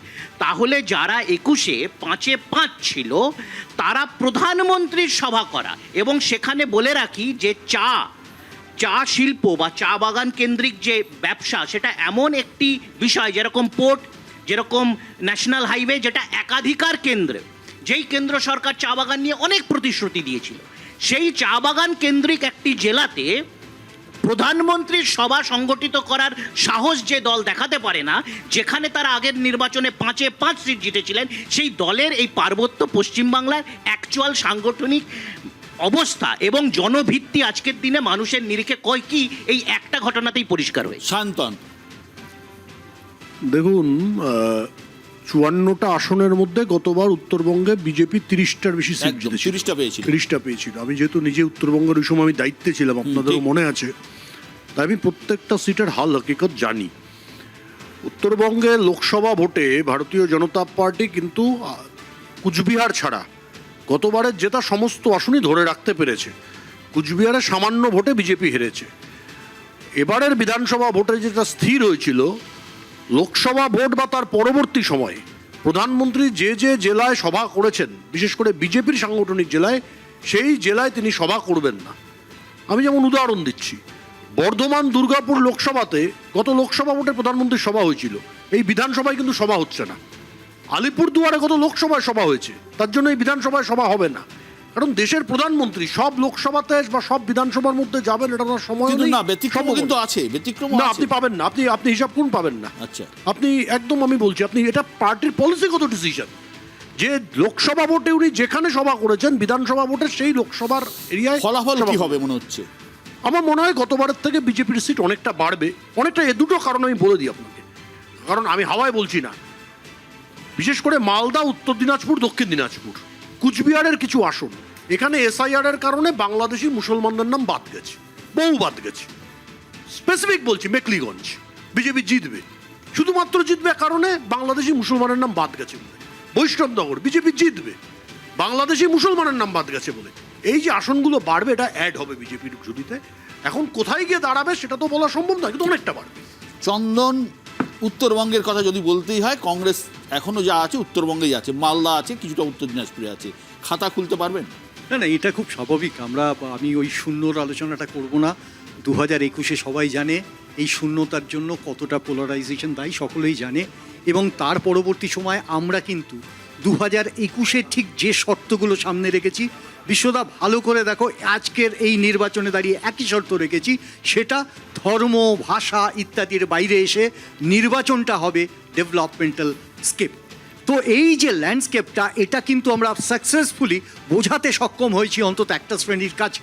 আমরা যার জন্য সবসময়ই আশাবাদী। আর আমি অ্যাস্ট্রোলজির মতো বলবো না, প্রেডিক্ট করব না যে এতগুলো সিট হবে, কিন্তু আমি বিশ্বদা একটা কথা বলতে পারি, গ্রাউন্ড সেন্সেশন যেটা বলছে তাতে উত্তরবঙ্গে কংগ্রেস অন্তত 3টি ডিস্ট্রিক্টে তার নিজের প্রমাণ রাখতে পারবে, এটা নিয়ে কোনো সন্দেহ নেই। নীলাদ্রিদা, কি হবে? আমার মনে হয় বিজেপি আসন বাড়াবে। তার কারণ বিজেপি নয়, বিজেপি বেসটা ধরে রাখবে। তার মূল কারণ কংগ্রেস 2016-এ যে ঐতিহাসিক ভুলটা করেছিল বামেদের সাথে হাত মিলিয়ে, এবার সেই ভুলটা উপলব্ধি করুক বা না করুক, ভুলটা থেকে বেরিয়ে এসছে। ফলে কংগ্রেসের ভোট বাড়বে, আসন বাড়বে কিনা জানি না। কংগ্রেস ভোট কাটা তৃণমূলের মুসলমান ভোটটা দুভাগে ভাগ হয়ে যেতে পারে কংগ্রেস আর তৃণমূলের মধ্যে। হিন্দু ভোট সংঘবদ্ধ হবে বিজেপির বাক্সে, যেটা দেখাই যাচ্ছে অ্যাক্রস দি বোর্ড। আর যদি অ্যান্টি এস্টাবলিশমেন্ট ভোট ধরি, যেটা উত্তরবঙ্গে খুব প্রবল, কারণ উত্তরবঙ্গের অনেকেই মনে করে তৃণমূল কার্যত দক্ষিণবঙ্গের দল, আরও স্পেসিফিক্যালি বলতে দক্ষিণ কলকাতার দল। তো সেই ক্ষেত্রে কিন্তু উত্তরবঙ্গে বিজেপির ভোট আমার মনে হয় 54টার মধ্যে অন্তত 40টা বিজেপির কাছে চলে যেতে পারে। দেবাশিস দা, যারা লেফট, আপনারা একমাত্র উত্তরবঙ্গের একটা সিটে বেশ ভালো জায়গায় আছেন বলে খবর, সেটা হচ্ছে করণদিঘি। কি মনে হচ্ছে আপনার? দেখো, এতক্ষণ ধরে যে আলোচনা হচ্ছে, তুমি দীর্ঘদিনের সাংবাদিক, এই মুহূর্তে পশ্চিমবঙ্গের রাজনীতির বামেদের অবস্থান থেকে সবথেকে বড় চ্যালেঞ্জ হচ্ছে রাজনীতির চর্চার বিষয়কে মানুষ কেন্দ্রিক করা, প্রাসঙ্গিক রাখা। না না, সরাসরি বলছে মানুষ কেন্দ্রিক করা। এই এতক্ষণ যে আলোচনা হলো, নির্বাচনের আগে গত কয়েক মাস ধরে যে আলোচনা হচ্ছে, এসআইআরকে মাঝখানে রেখে যে আলোচনা আছে, তার মধ্যে কোথায় মানুষ রয়েছে? মূল বিষয়টা রয়েছে বিশ্লেষণ যে হচ্ছে, মূল বিষয়টা রয়েছে হিন্দু মুসলমান। এখানে যখন তুমি বিশ্লেষণ করতে পারছো না, তখন তুমি তারপরও আরও সূক্ষ্ম বিভাজনের জায়গায় চলে যাচ্ছ। এইটা একটা সচেতন রাজনীতি। সারা পৃথিবী জুড়ে দক্ষিণপন্থী রাজনীতি দল, আজকাল ইউএসএ থেকে শুরু করে সমস্ত জায়গায় এই বিষয়টাকে নিয়ে রাজনীতি চলছে। বামেদের লড়াইটা ভীষণ কঠিন, কোনো এখানে অন্য কথা বলার সুযোগ নেই। এই লড়াইটা হচ্ছে একেবারে এর বিরুদ্ধে। উৎপাদন প্রক্রিয়াকে কেন্দ্র করে চাষ হতে পারে। ওই যে তুমি উত্তরবঙ্গের কথা বলছো না, তো দুর্গ ছিল, কিন্তু সবসময় খেয়াল রাখতে হবে মানুষ কারোর বন্ডেড লেবার নয়। যেরকম 77-এ মানুষ পরিবর্তন করেছে, কেউ যদি 76-এর ভোট দেখে 77 করে হবে না, কেউ যদি 2010 দেখে 2011 বোঝে হবে না। ঠিক একই রকমভাবে 2026-এর ক্ষেত্রে কয়েকটা নির্দিষ্ট, আমরা কারোর ফোরকাস্ট মিলবে না, ফলাফল বেরোনোর পর দেখা যাবে যে মানুষ পরীক্ষা নিরীক্ষা করেছে। আর এখানে একটাই জিনিস মনে রাখতে হবে, এই এতক্ষণ যখন আমরা এই উত্তরবঙ্গের আলোচনা করছি, উত্তরবঙ্গের আলোচনার রাজনীতির কেন্দ্রে দুটো বিষয় আসা দরকার ছিল। এক নম্বর হচ্ছে চা বাগান। আমাদের শ্রদ্ধেয় প্রধানমন্ত্রী, শ্রদ্ধেয় মুখ্যমন্ত্রী বহু মিটিং করছেন, বহু প্রতিশ্রুতি দিচ্ছে, কিন্তু বাস্তবে গত 15 বছরে চা বাগানগুলো পশ্চিমবঙ্গে কিন্তু বন্ধ হয়েছে। আর দুই হচ্ছে যে মুর্শিদাবাদ থেকে উত্তরবঙ্গের চা বাগান বাদ দিয়ে যে বিস্তীর্ণ অঞ্চল ছিল, সেই অংশের অল্প বয়সী ছেলেমেয়েরা ট্রেন এবং প্লেন বোঝাই করে অন্য রাজ্যে চলে গেছে। লড়াইটা কিন্তু বামেদের একেবারে এই বিষয়টাকে কেন্দ্রে নিয়ে এসে একদম রাজনীতির চর্চা। বামেদের এটা বোঝাতে হয় মানুষকে যে চা বাগানের মানুষ কেন তবু বিজেপিকে ভোট দিচ্ছে, বা চা বাগানের শ্রমিকরা কেন বিজেপিকে হেঁটে ভোট দিচ্ছে, এটা হচ্ছে একটা বড় বিষয়। যা দিচ্ছে কিন্তু বিজেপিকেই ভোট দিচ্ছে। সচ্ছে তো, তার কারণটা হচ্ছে বামেরা যে রাজনীতিটা করতে পারছে না, কখনো করবেও না, সে রাজনীতিটা হচ্ছে তীব্রভাবে ওই শ্রমিকদের মধ্যে কে কোন অঞ্চল থেকে এসছে, কার জাতপাতটা কি, ধর্ম এই বিষয়টাকে মূল কেন্দ্রে নিয়ে এটা এসে অস্বীকার এখানে- করতে এখানে পারছি, বাম এটা অস্বীকার অস্বীকার করার কোনো জায়গা নেই। এই জায়গাটা ধর্মের হচ্ছে রাজনীতি বামদের। ভারতবর্ষে ছিল, আছে, প্রবলভাবে বেড়েছে। না না, ধর্মের রাজনীতি সারা পৃথিবীতে জাতপাতের রাজনীতি একদম। তো রাজনীতির মধ্যে একটা কম্পোনেন্ট হিসেবে ছিল, ঠিক। কিন্তু সেটা কখনো রাজনীতির মুখ্য কেন্দ্রে হয়ে এসে তাকে পরিচালনা করে। শিবাজিদা একটা যেটা কথা দেবাশিস বললেন ঠিকই, কিন্তু যেটা সবচেয়ে বড় কথা আইডেন্টিটি পলিটিক্স। আইডেন্টিটি পলিটিক্স খালি ধর্মের নয়, উত্তরবঙ্গে এই সব জায়গায়, সেখানে মাদেশিয়া, সেখান থেকে যারা সাদ্রি বলেন, তার থেকে আরম্ভ করে নানা রকম ওখানে জনবৈচিত্র্য আছে। তার একটা পলিটিক্স, সোশ্যাল ইঞ্জিনিয়ারিং যাকে বলে, সেটা গত 15 বছরে হয়েছে। কিন্তু তার সঙ্গে সঙ্গে চা বাগানগুলো তো আর টাকা সম্পূর্ণ তো হচ্ছে কেন্দ্রীয় সরকারের অধীনে থাকে। তার অনেকখানি যে জায়গা সেটা কেন্দ্রীয় সরকারই কন্ট্রোল করেন বিভিন্ন সুযোগ সুবিধা ইত্যাদি দেওয়ার ক্ষেত্রে। একটা বড় জায়গা যেটা বিশ্ব ছিল, এগুলো আগে আরএসপি এবং ফরওয়ার্ড ব্লকের ঘাঁটি ছিল সমস্ত চা বাগানে, আমরা জানি কাদের ছিল। সেগুলো কিন্তু ইনফাইটিংয়ে উইদিন দ্য লেফট, সেখানে সব সিপিএম এখন পরে এসছে, উইদিন দ্য লেফট এই সমস্ত তাদের প্রবলেম আছে। দ্বিতীয়ত আরেকটা কথা শুনলাম যেটা নীলাদ্রিবাবু বলছিলেন, যে বাংলাদেশি মুসলমান তারা বাদ গেলেই সেখানে লাভ হবে এদের। আমি একটা কথা বলছি, ডেমোগ্রাফিটা কীরকম, যেখানে 70% 75%-এর উপরে মুসলিম পপুলেশন, তার মধ্যে যদি 25%ও বাদ যায় তাহলেও মুসলিম মেজরিটি থাকবে। এই জায়গাটা কিন্তু এত সোজা ব্যাপার না, calculation is not that easy. এই মুহূর্তে আমার সঙ্গে দুজন বিশিষ্ট অতিথি রয়েছেন। আমার সঙ্গে বীরভূম থেকে রয়েছেন অনুব্রত মণ্ডল। কেষ্টদা শোনা যাচ্ছে? এই কেষ্টদা, পাচ্ছি। হ্যাঁ, কেষ্ট মণ্ডল ময়দানে ফেরার পর প্রথম ভোট কেমন হলো, কি দেখলেন? খুব ভালো ভোট, এবং এই ভোট আমি দেখি নাই 97%, 98%, 93% পোল আমি দেখি নাই। তা আমি তোমাকে বলে দিই বিশ্ব, মমতা ব্যানার্জি 240টা সিট পাবে, আজ তুমি লিখে নাও। অনেকে বলছে এবারের ভোটে কেষ্টমণ্ডল একেবারে শান্ত, কোনো হুঙ্কার নেই, হুঁশিয়ারি নেই। ও সব শান্ত ফান্ত নয়, কোনো শান্ত নয়। ভোট কি করে করতে হয় আমি জানি। তুমি তুমি তুমি দেখে নেবে। তোমাকে একটা কথা বলেছিলাম যে এইগুলো জিতবে, সেইগুলোই জিতবে। তার মানে এবার তুমি গুড় বাতাসা, নকুলদানা, চড়াম এগুলো ছেলে কি ধরনের ভোট করালে? দেখো, এটা রয়্যাল বেঙ্গলের টাইগারের জায়গা। মেরা জবান মেরা শাসন হ্যায়। আর বাঙালিকে তোমরা, বাঙালির প্রতি এবার অবিচার করা হয়েছে। হ্যাঁ, বাঙালিকে দেখতে পারে না। আর বাংলায় মেন, বাংলাকে ঘৃণা করা হয়েছে, বাংলার মানুষ সঙ্গে অন্যায় করা হয়েছে। এসআরের পাশে কে ছিল? মমতা ব্যানার্জি, অভিষেক ব্যানার্জি ছাড়া, আর তৃণমূলের কর্মী ছাড়া কে দাঁড়িয়েছিল এসআরে? কে বিয়ালেরও 2 দিয়েছিল? কে পাড়ায় পাড়ায় বয়স্ক লোককে বিডিও অফিস নিয়ে গিয়েছিল? কজন ছিল? তার পরিণাম ভোটে দিয়েছে। আমার জীবনে দেখি নাই যে বাসে করে করে প্রত্যেক লোক যারা কাজ করতে গিয়েছে টেন্ট পায় নেই, বাস ভাড়া করে এসছে যে না, দিদিকে ভোট দিতে হবে। দিদি থাকলে আমরা বাঁচবো, দিদি না থাকলে বাঁচবো না। মানুষ দুহাত ভরে ভোট দিয়েছে। গত বিধানসভা ভোটে বীরভূমে একটি আসন, 11টা আসনের মধ্যে একটি আসন পেয়েছিল বিজেপি। এবারে কি হবে? এবারে তোমাকে আমি বলে দিই, যে পরিমাণে ভোট পোল হয়েছে, 11টা হবে। চ্যালেঞ্জ করলাম আমি। কেষ্টদা, বীরভূমে কোনো দল পাশে ছিল না। তৃণমূল ছাড়া কে ছিল? কে? অন্য দলরা ভোট চাইলে কি ভোট পাওয়া যায় নাকি? সারা বছর কোনো মানুষের পাশে থাকবে না, উন্নয়নের পাশে থাকবে না। সেই ভদ্রমহিলা সারা বছর উন্নয়ন করবে, মানুষের সুখে দুঃখে থাকবে, আর অন্যজনা ভোট পেয়ে যাবে। ইয়ার কি নাকি? বাংলার মানুষ তো বোকা। কেষ্টদা, বাংলার মানুষ জানে না কৃষ্ণদা, আমি যখন ভোটের ভবিষ্যৎ প্রোগ্রাম করতে তোমার কাছে গিয়েছিলাম ভোটের আগে, তুমি বলেছিলে বিজেপি 100 আসন পাবে না। নরেন্দ্র মোদী আজকেই অলরেডি বলে দিয়েছেন বিজেপি চৌঠামের আবার সরকার গড়বে। তোমাকে বলছি, তোমাকে আবার বলছি, তুমি আজকে সিটগুলো মনে করে রেখে দেবে। আজকে 130টা সিট পাবো, আজকের ডেটে 130টা সিট জয়লাভ করবে তৃণমূল। 152-র মধ্যে, আজকে 152-র মধ্যে 130, 130টা পাবো, চ্যালেঞ্জ করলাম। বিজেপি 240টা সিট হবে, তোমাকে বলে রাখলাম। বিজেপি তো বলছে বিজেপি সরকার গড়বে। অত সোজা নয়, ও অত সোজা নয়। এটা বাংলা, বাংলা কি করতে পারে আর বাংলা কি করে সেটা বাংলার মানুষ জানে। এই আরেকজনকে নিচ্ছি, আর একজন দাবাং নেতা এই মুহূর্তে আমার সঙ্গে রয়েছেন দিলীপ ঘোষ। কৃষ্ণদা, দিলীপ দা তোমার কথা শুনছে, দিলীপ দা শুনলো তোমার কথা। দিলীপ দা শুনতে পাচ্ছেন? দিলীপ দা কি বুঝলেন প্রথম দফা ভোটের পর, কি বুঝলেন?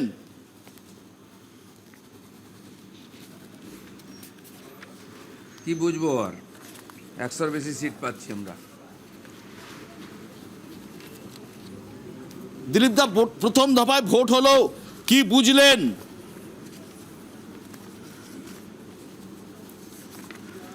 বুঝলাম এই যে মানুষ ভরপুর ভোট দিয়েছে, ভয় কেটে গেছে, পরিবর্তনের ভোট।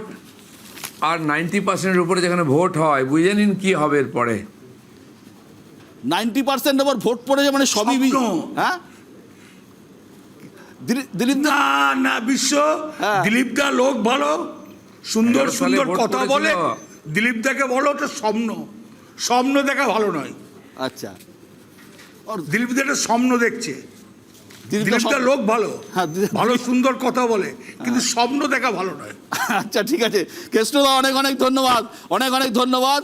আমি দিলীপ দার কাছে আসছি, অনেক অনেক ধন্যবাদ দিলীপ দা। হ্যাঁ কেশুদা, শরীর ভালো রাখুন, অনেক কিছু দেখতে হবে এখনো।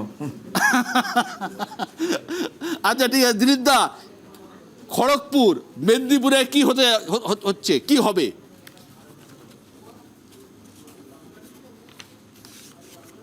যেটা গতবার হয়নি সেটাই হবে। খড়গপুর মেদিনীপুর একচেটিয়া মেদিনীপুরে বিজেপি জিতবে, পুরো জঙ্গলমহল জিতবে। আমি ওখানে আহ্বান করেছিলাম লোককে যে জঙ্গলমহলকে টিএমসি মুক্ত করো, এবারে হয়ে যাবে। দিলীপ দা, দিলীপ ঘোষের কামব্যাক কি সাকসেসফুল হবে?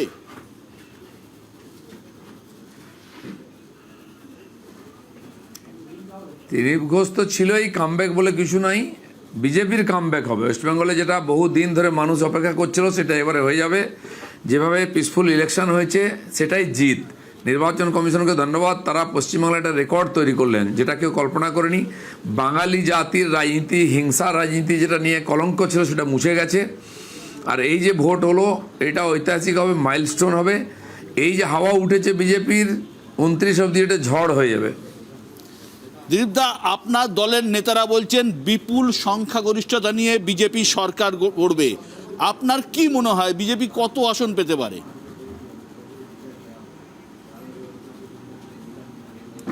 বা সংখ্যাগরিষ্ঠতা চাই সরকার গড়ার জন্য, সেটাই আমরা পাবো। আর এটা নিশ্চিত, সাধারণ মানুষকে জিজ্ঞেস করুন, তারাও তাই বলবে। আপনি তো দীর্ঘদিন পোড় খাওয়া রাজনীতিবিদ, আপনি ভাইবসটা বোঝেন। আপনাকে খড়গপুর থেকে সরিয়ে নিয়ে যাওয়া হয়েছিল দুর্গাপুরে, আপনি বুঝেছিলেন, আবার আপনি খড়গপুরে ফিরে এসেছেন। ওভারঅল মেদিনীপুরে যে সিটগুলো আছে, 15টা সিট রয়েছে, ওভারঅল মেদিনীপুরের কি খবর আপনার কাছে রয়েছে?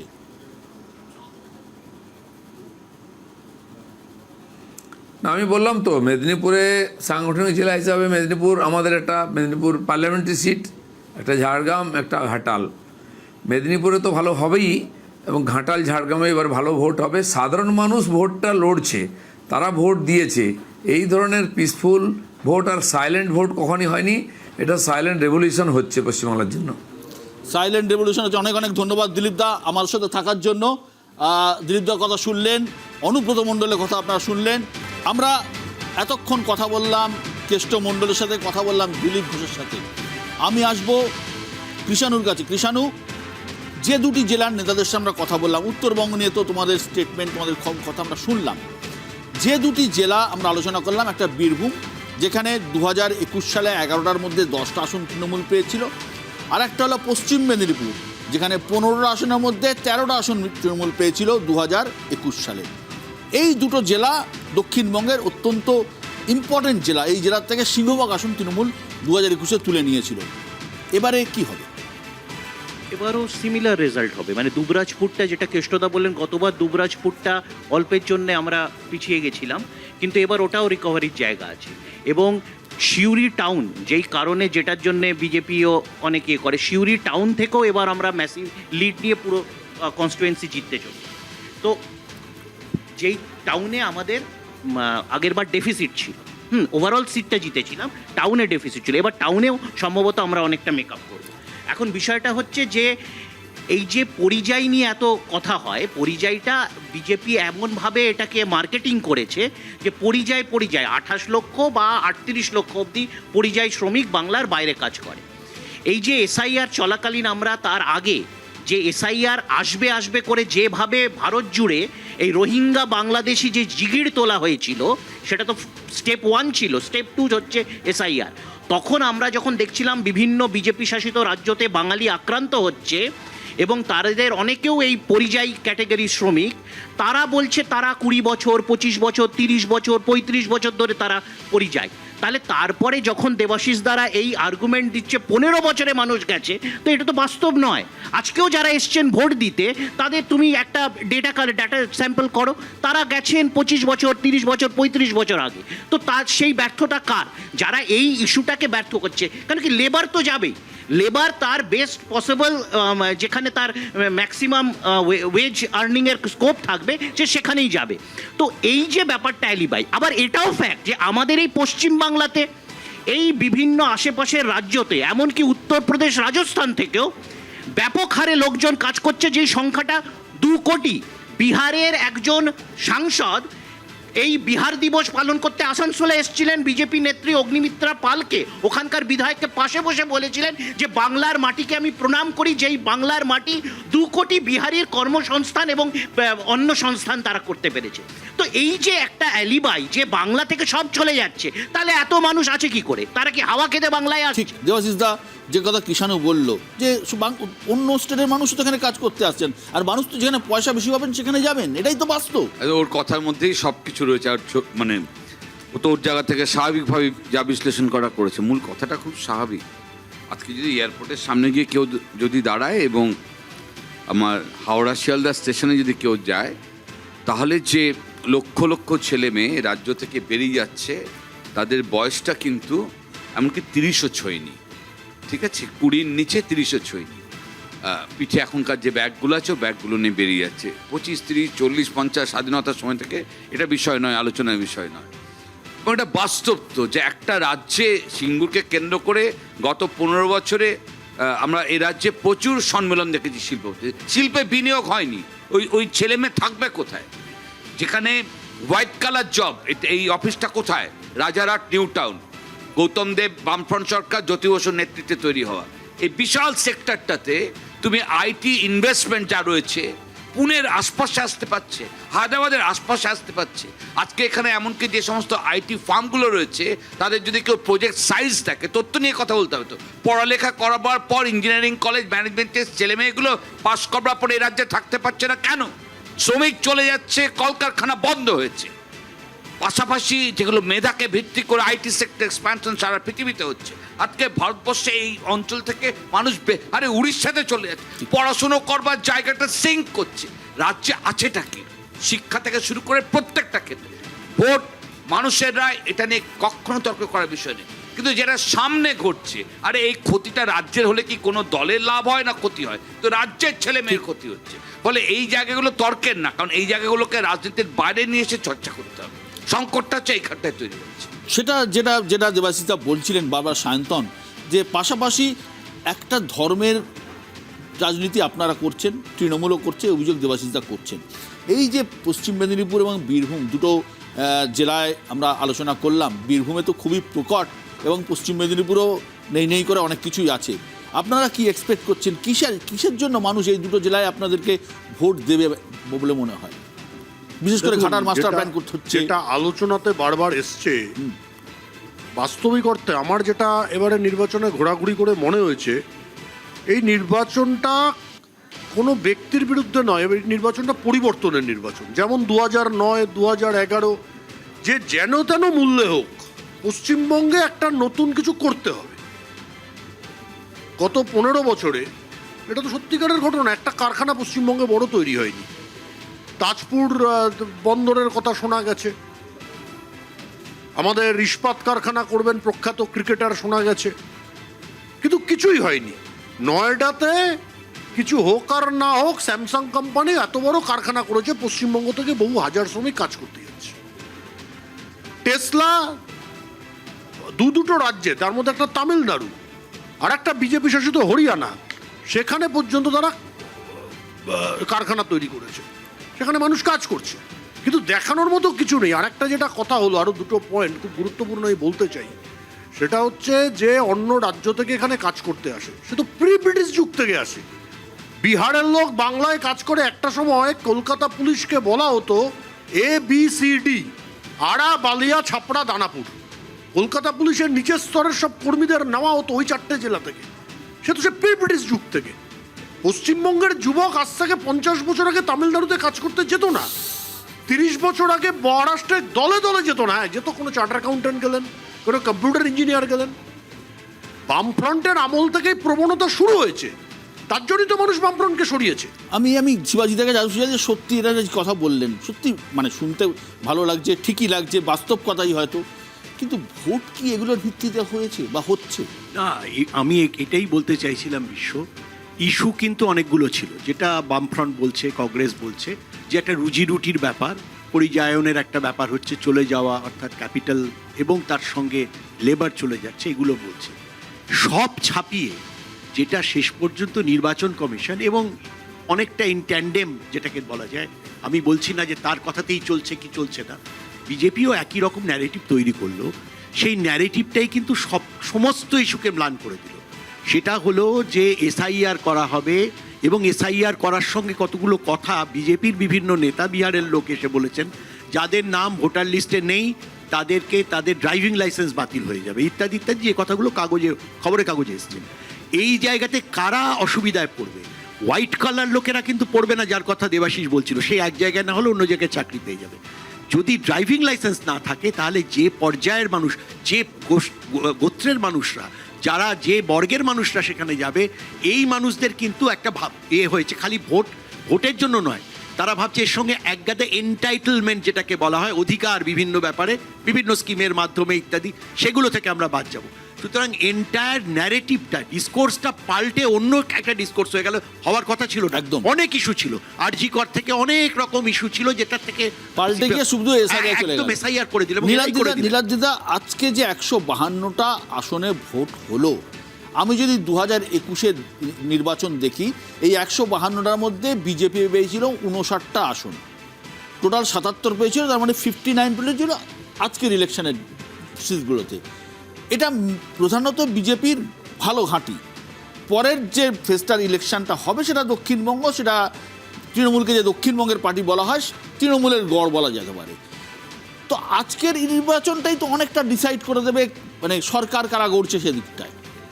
একেবারেই বিশ্বদা, আমি বললাম দুটো সিনারিওর কথা আপনাকে বলছি। যদি সত্যি SIR এত বড় ইস্যু হয়, বিজেপির আসন 59 থেকে নেমে আসবে, 50-এর নিচে নেমে যাবে। আর যদি বেরোজগারি, দুর্নীতি, সাম্প্রদায়িক তোষণ বড় ইস্যু হয় সত্যি, তাহলে বিজেপি 120 থেকে 125টা আসনের মধ্যে পেতে চলেছে। বিজেপি আজকে অলরেডি ক্ষমতায় চলে এসছে, কারণ বাকি জায়গায় ওই 150টা আসন তাদের জোগাড় হয়ে যাবে। আর যদি জোগাড় নাও হয়, তাহলে কারা আসবে, কারা শিফট করবে, সেটা আমরা ভালো করেই জানি। কিন্তু বিশ্বদা, বামেদের পতন ঘটেছিল কৃষকদের ভোটে। যদি সত্যিই তৃণমূলের পতন ঘটে, তার মূল কারণ হবে যুব সমাজের ভোটে। পশ্চিমবঙ্গে চাকরি আছে কিন্তু রোজগার নেই, মাথাপিছু রোজগারে পশ্চিমবঙ্গ 21 নম্বরে আছে। তার কারণ এখানে চাকরি পাওয়া যায় কিন্তু যথেষ্ট মাইনে পাওয়া যায় না। এবার মাইনে না পাওয়া গেলে অনেকে বলেন, বিশ্বদা, দাম তো কম, কস্ট অফ লিভিং তো কম, ঠিক আছে, কিন্তু সেটা নয়। যুবকরা আজকে যখন টাকা পান সেটা বাজারে বিনিয়োগ করেন SIPর মাধ্যমে। সুতরাং আমার রোজগার যদি ব্যাঙ্গালোরের ছেলেটার রোজগারের থেকে কম হয়, আমার মাল্টিপ্লিকেশনটা অনেক কম হবে।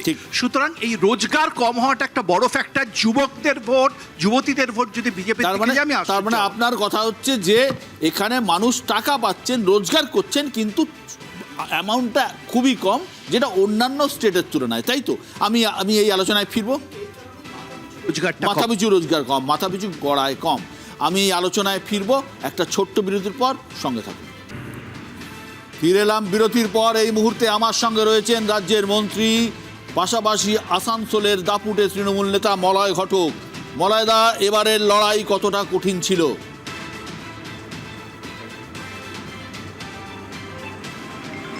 দেখুন, এবারের লড়াই কখনো মনে হয়নি যে কঠিন, কারণ আজকে যখন আমরা বুথে বুথে ময়দানে ঘুরেছি, তখন আমি দায়িত্ব নিয়ে বলছি 313টা বুথ আছে আসানসোল উত্তর কেন্দ্রে। 5 থেকে 6টি বুথ ছাড়া কোনো বুথে বিজেপির কোনো ক্যাম্প অফিসই ছিল না, বিজেপির কোনো কর্মী ময়দানে ছিলেন না, এবং প্রায় 30 to 40% বুথে কোনো এজেন্ট বিজেপির ছিল না। তো সুতরাং যেটুকু লড়াই হয়েছে, সেই লড়াইটা কাগজে কলমে এবং টিভির পর্দায়, রণক্ষেত্রে বা ময়দানে বিজেপির কোনো অস্তিত্ব আসানসোল উত্তরে আমরা খুঁজে পাইনি। আসানসোল উত্তর নয়, গোটা ধরুন পশ্চিম বর্ধমানের নেতা আপনি। এই যে ধরুন পশ্চিম বর্ধমানে, তাহলে আপনি বলছেন আপনার প্রধান প্রতিপক্ষ বিজেপি নয়, হ্যাঁ, নির্বাচন কমিশন নাকি? না, বিজেপি নয় আমি বলছি না। দেখুন, এখানে তো প্রতিপক্ষ আর অন্য কেউ নেই। তো আমাদের যারা প্রতিপক্ষ এই নির্বাচনেও বিজেপি। আমি যেহেতু আমার উত্তর বিধানসভার প্রত্যেকটা বুথে বুথে ঘুরেছি সকাল থেকে, তাই আমি আমার বিধানসভার চিত্রটা আপনাকে অনেক পরিষ্কারভাবে বলতে পারবো। অন্যান্য বিধানসভাতেও আমি দেখেছি যে ময়দানে কিন্তু বিজেপির প্রেজেন্স খুব কম। বিজেপির যেটুকু প্রেজেন্স আছে সেটা হচ্ছে আপনাদের টিভির পর্দায় অথবা বিভিন্ন ফেসবুক বা হোয়াটসঅ্যাপে। ময়দানে কিন্তু কর্মী যাদের বলা হয়, যারা মিছিল করে, মিটিং করে, সেই ধরনের কর্মী কিন্তু দেখতে পাইনি। বিজেপি 2টো যাত্রা করেছিল, একটা বিজয় যাত্রা। হ্যাঁ বলুন। হ্যাঁ বলুন বলুন বলুন, শুনছি। হ্যালো, হ্যাঁ বলুন, শুনছি। একটা বিজয় যাত্রা, বিজেপি যে 2টো যাত্রা করেছিল, সেই যাত্রাতেও আমরা দেখেছি যে প্রার্থীর গাড়ি ছাড়া পিছনে 2টো বা 3টে গাড়ি, কোনো মিছিল কর্মীদের, যে হাজার হাজার কর্মীরা মিছিল করছেন বা সমর্থকরা মিছিল করছেন, এই ধরনের চিত্র আমরা কিন্তু দেখতে পাইনি। অপরদিকে আমাদের তৃণমূল কংগ্রেসের যে সমস্ত মিছিলগুলো হয়েছে বা রোড শোগুলো হয়েছে, আপনি হয়তো পিকচার থেকে বা এর থেকে দেখতে পাবেন, রেকর্ড থেকে, যে যেখানে যেখানে আমরা পদযাত্রা করেছি বা যেখানে যেখানে আমাদের দলীয় মিটিং হয়েছে, সেখানে কিন্তু উপচে পড়া মানুষের সমর্থন ছিল এবং ভিড় ছিল কর্মীদেরও। এবং আমাদের নেত্রী মমতা বন্দ্যোপাধ্যায় যেদিন এসেছিলেন, সেদিন কিন্তু লোক দাঁড়ানোর জায়গা ছিল না, অর্ধেক লোক মাঠের বাইরে ছিলেন। মলাদা, 9টার মধ্যে কটা সিটে জিতবেন বলে মনে হচ্ছে? গতবার 6-3 ছিল। দেখুন, গতবার 6-3 ছিল। আমি কনফার্ম বলতে পারি যে এবারে 6-এর থেকে বাড়বে, কিন্তু কমবে না। 6-এর থেকে বাড়বে কিন্তু কমবে না। আমার সঙ্গে অগ্নিমিত্রা রয়েছেন। অগ্নিমিত্রা, শুনতে পাচ্ছেন? অগ্নিমিত্রা, মলয়দা দাবি করলেন যে এবারে তৃণমূল কংগ্রেস 6-এর থেকে বাড়বে, বই কমবে না। কি মনে হলো সারাদিন ভোট করার পর আপনার? দেখুন, আজকে যে পার্সেন্টেজ অফ ভোটিং হয়েছে, এটা তো হিস্ট্রি অফ বেঙ্গলে আমি জানি না এরকম হয়েছে কিনা, এবং সেটা দেখেই ধারণা যে মানুষ যেভাবে বেরিয়ে এসেছে এই তৃণমূলের অপশাসনের বিরুদ্ধে, যেভাবে মানুষ ভোট দিয়েছে, সমস্ত স্তরের মানুষ, সমস্ত ধর্ম বর্ণের মানুষ, সেখানে বোঝাই যাচ্ছে যে কোথায় সংখ্যাটা দাঁড়াবে। আমি তো দেখুন ওইভাবে বলতে পারবো না, আমি I am not a psephologist, কিন্তু বিজেপি সরকার করছে এবং পশ্চিম বর্ধমানেও ভীষণ ভালো রেজাল্ট হবে, এটা আজকের ভোটিং পার্সেন্টেজ দেখে যেটা আমার ধারণা। আসানসোল দক্ষিণে আপনার লড়াই এবার কতটা কঠিন ছিল? লড়াই তো সবসময়তেই কঠিন হয়। লড়াই কঠিন হবে না, অথচ লড়াই হবে, সেটা লড়াইয়ের তো কোনো দাম হয় না।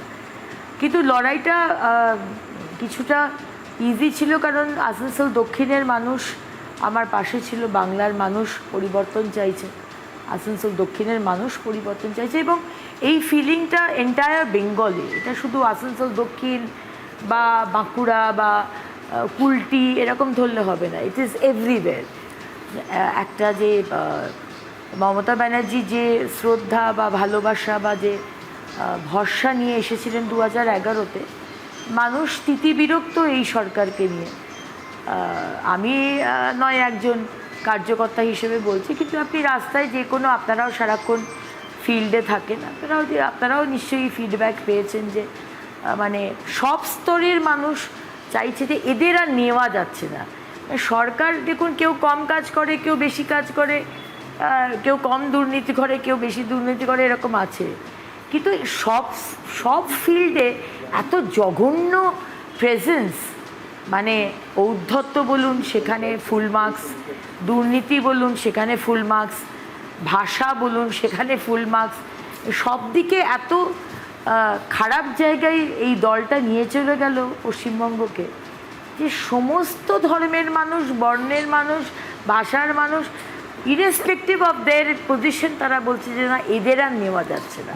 সেখান থেকেই ধারণাটা, এবং আজকে 92% এই ভোটিংয়ের পরে যে কেউ দাঁড়াতে পারে না, the last word will be spoken by the public. জনতা জনার্দন শেষ কথা বলবেন, এবং সেটাই বলেছেন কে, মমতা ব্যানার্জি বা মলয়বাবু বা বিধান উপাধ্যায় বা নরেন চক্রবর্তী, যত বড়ই নেতা হোক, কেউ দাঁড়াতে পারবে না যখন বাংলার মানুষ বা যে কোনো পাবলিক যখন একটা ডিসিশন নেয়, তখন ওই সুনামির মতো ধুয়ে মুছে যায়। আপনারা 4 তারিখে সেটা দেখতেই পাবেন। অগ্নিমিত্রা বললেন সুনামির মতো আপনারা ধুয়ে মুছে যাবেন, এবং আপনারা যত বড় নেতাই হোক, মানুষের সামনে আপনারা কেউ নন, এবং মানুষ আপনাদের নিতে পারছে না।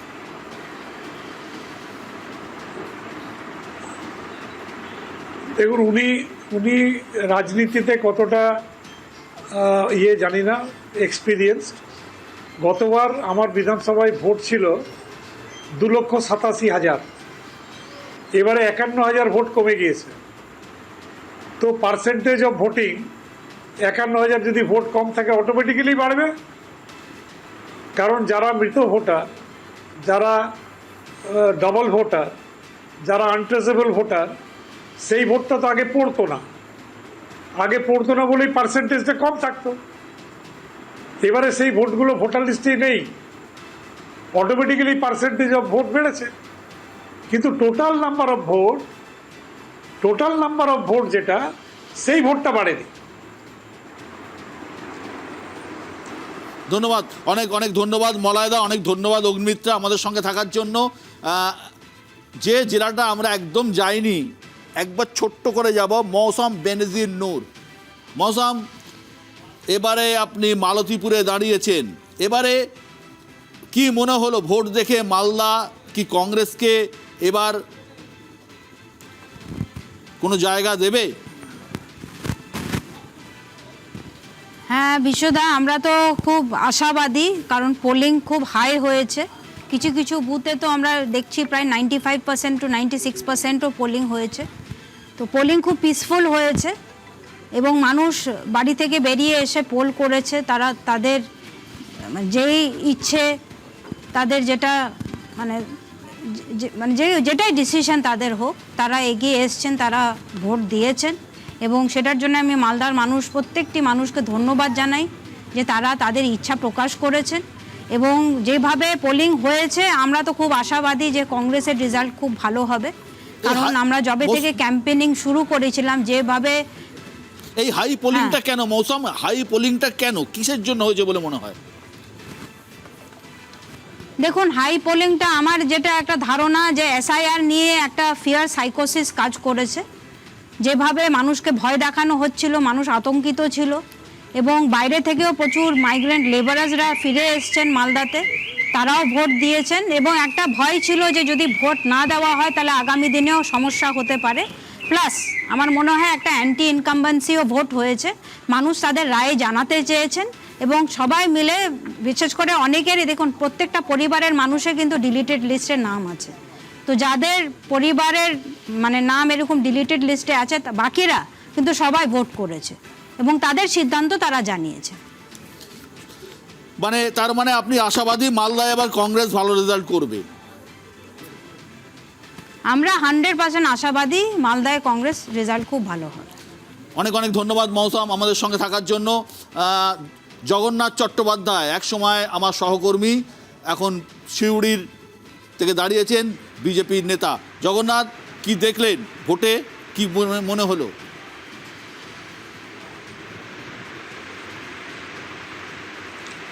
মানুষ এই গরমের মধ্যেও মানুষ বেরিয়ে এসে উৎসবের মেজাজে ভোট দিয়েছে এবং তার পরিণাম যা মনে হচ্ছে তা প্রতিষ্ঠান বিরোধিতার ভোট। কারণ তা না হলে এত সংখ্যক মানুষ সকালবেলা থেকে দাঁড়িয়ে এবং কোথাও সেই অর্থে যে বুথ জ্যাম, একটু স্লো ভোটিং হচ্ছে, বুথ জ্যামিংয়ের অভিযোগ হচ্ছে, তারপরও বুথ ছেড়ে চলে যাওয়ার অভিযোগ কোথাও নেই এবং তার ফলাফল আমাদের শেষ পর্যন্ত যে ভোটিং পার্সেন্টেজ এসছে তাতেই দেখা যাচ্ছে। তো একেবারে সরকার বিরোধী ভোট করেছে এবং এই ভোটে ভারতীয় জনতা পার্টি ক্ষমতায় আসছে তা একেবারে নিশ্চিত হয়েছে। কেষ্টদা কিছুক্ষণ আগে এসে আমার প্রোগ্রামে বলে গেছেন এবারে বিজেপি মানে বীরভূমে তৃণমূল 11-0 করবে।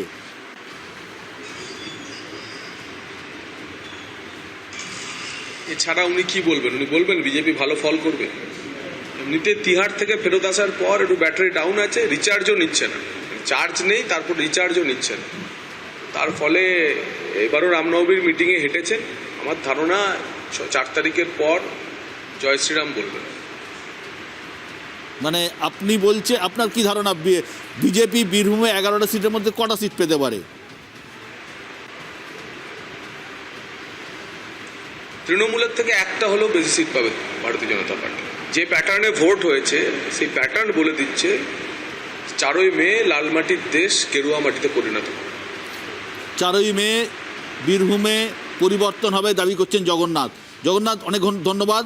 আমার সঙ্গে এই মুহূর্তে রয়েছেন বীরভূম জেলা পরিষদ সভাধিপতি কাজল শেখ। কাজল, জগন্নাথ একটু আগে দাবি করে গেলেন যে তৃণমূলের থেকে একটি হলেও বেশি আসন পাবে। কি হতে চলেছে বীরভূমে?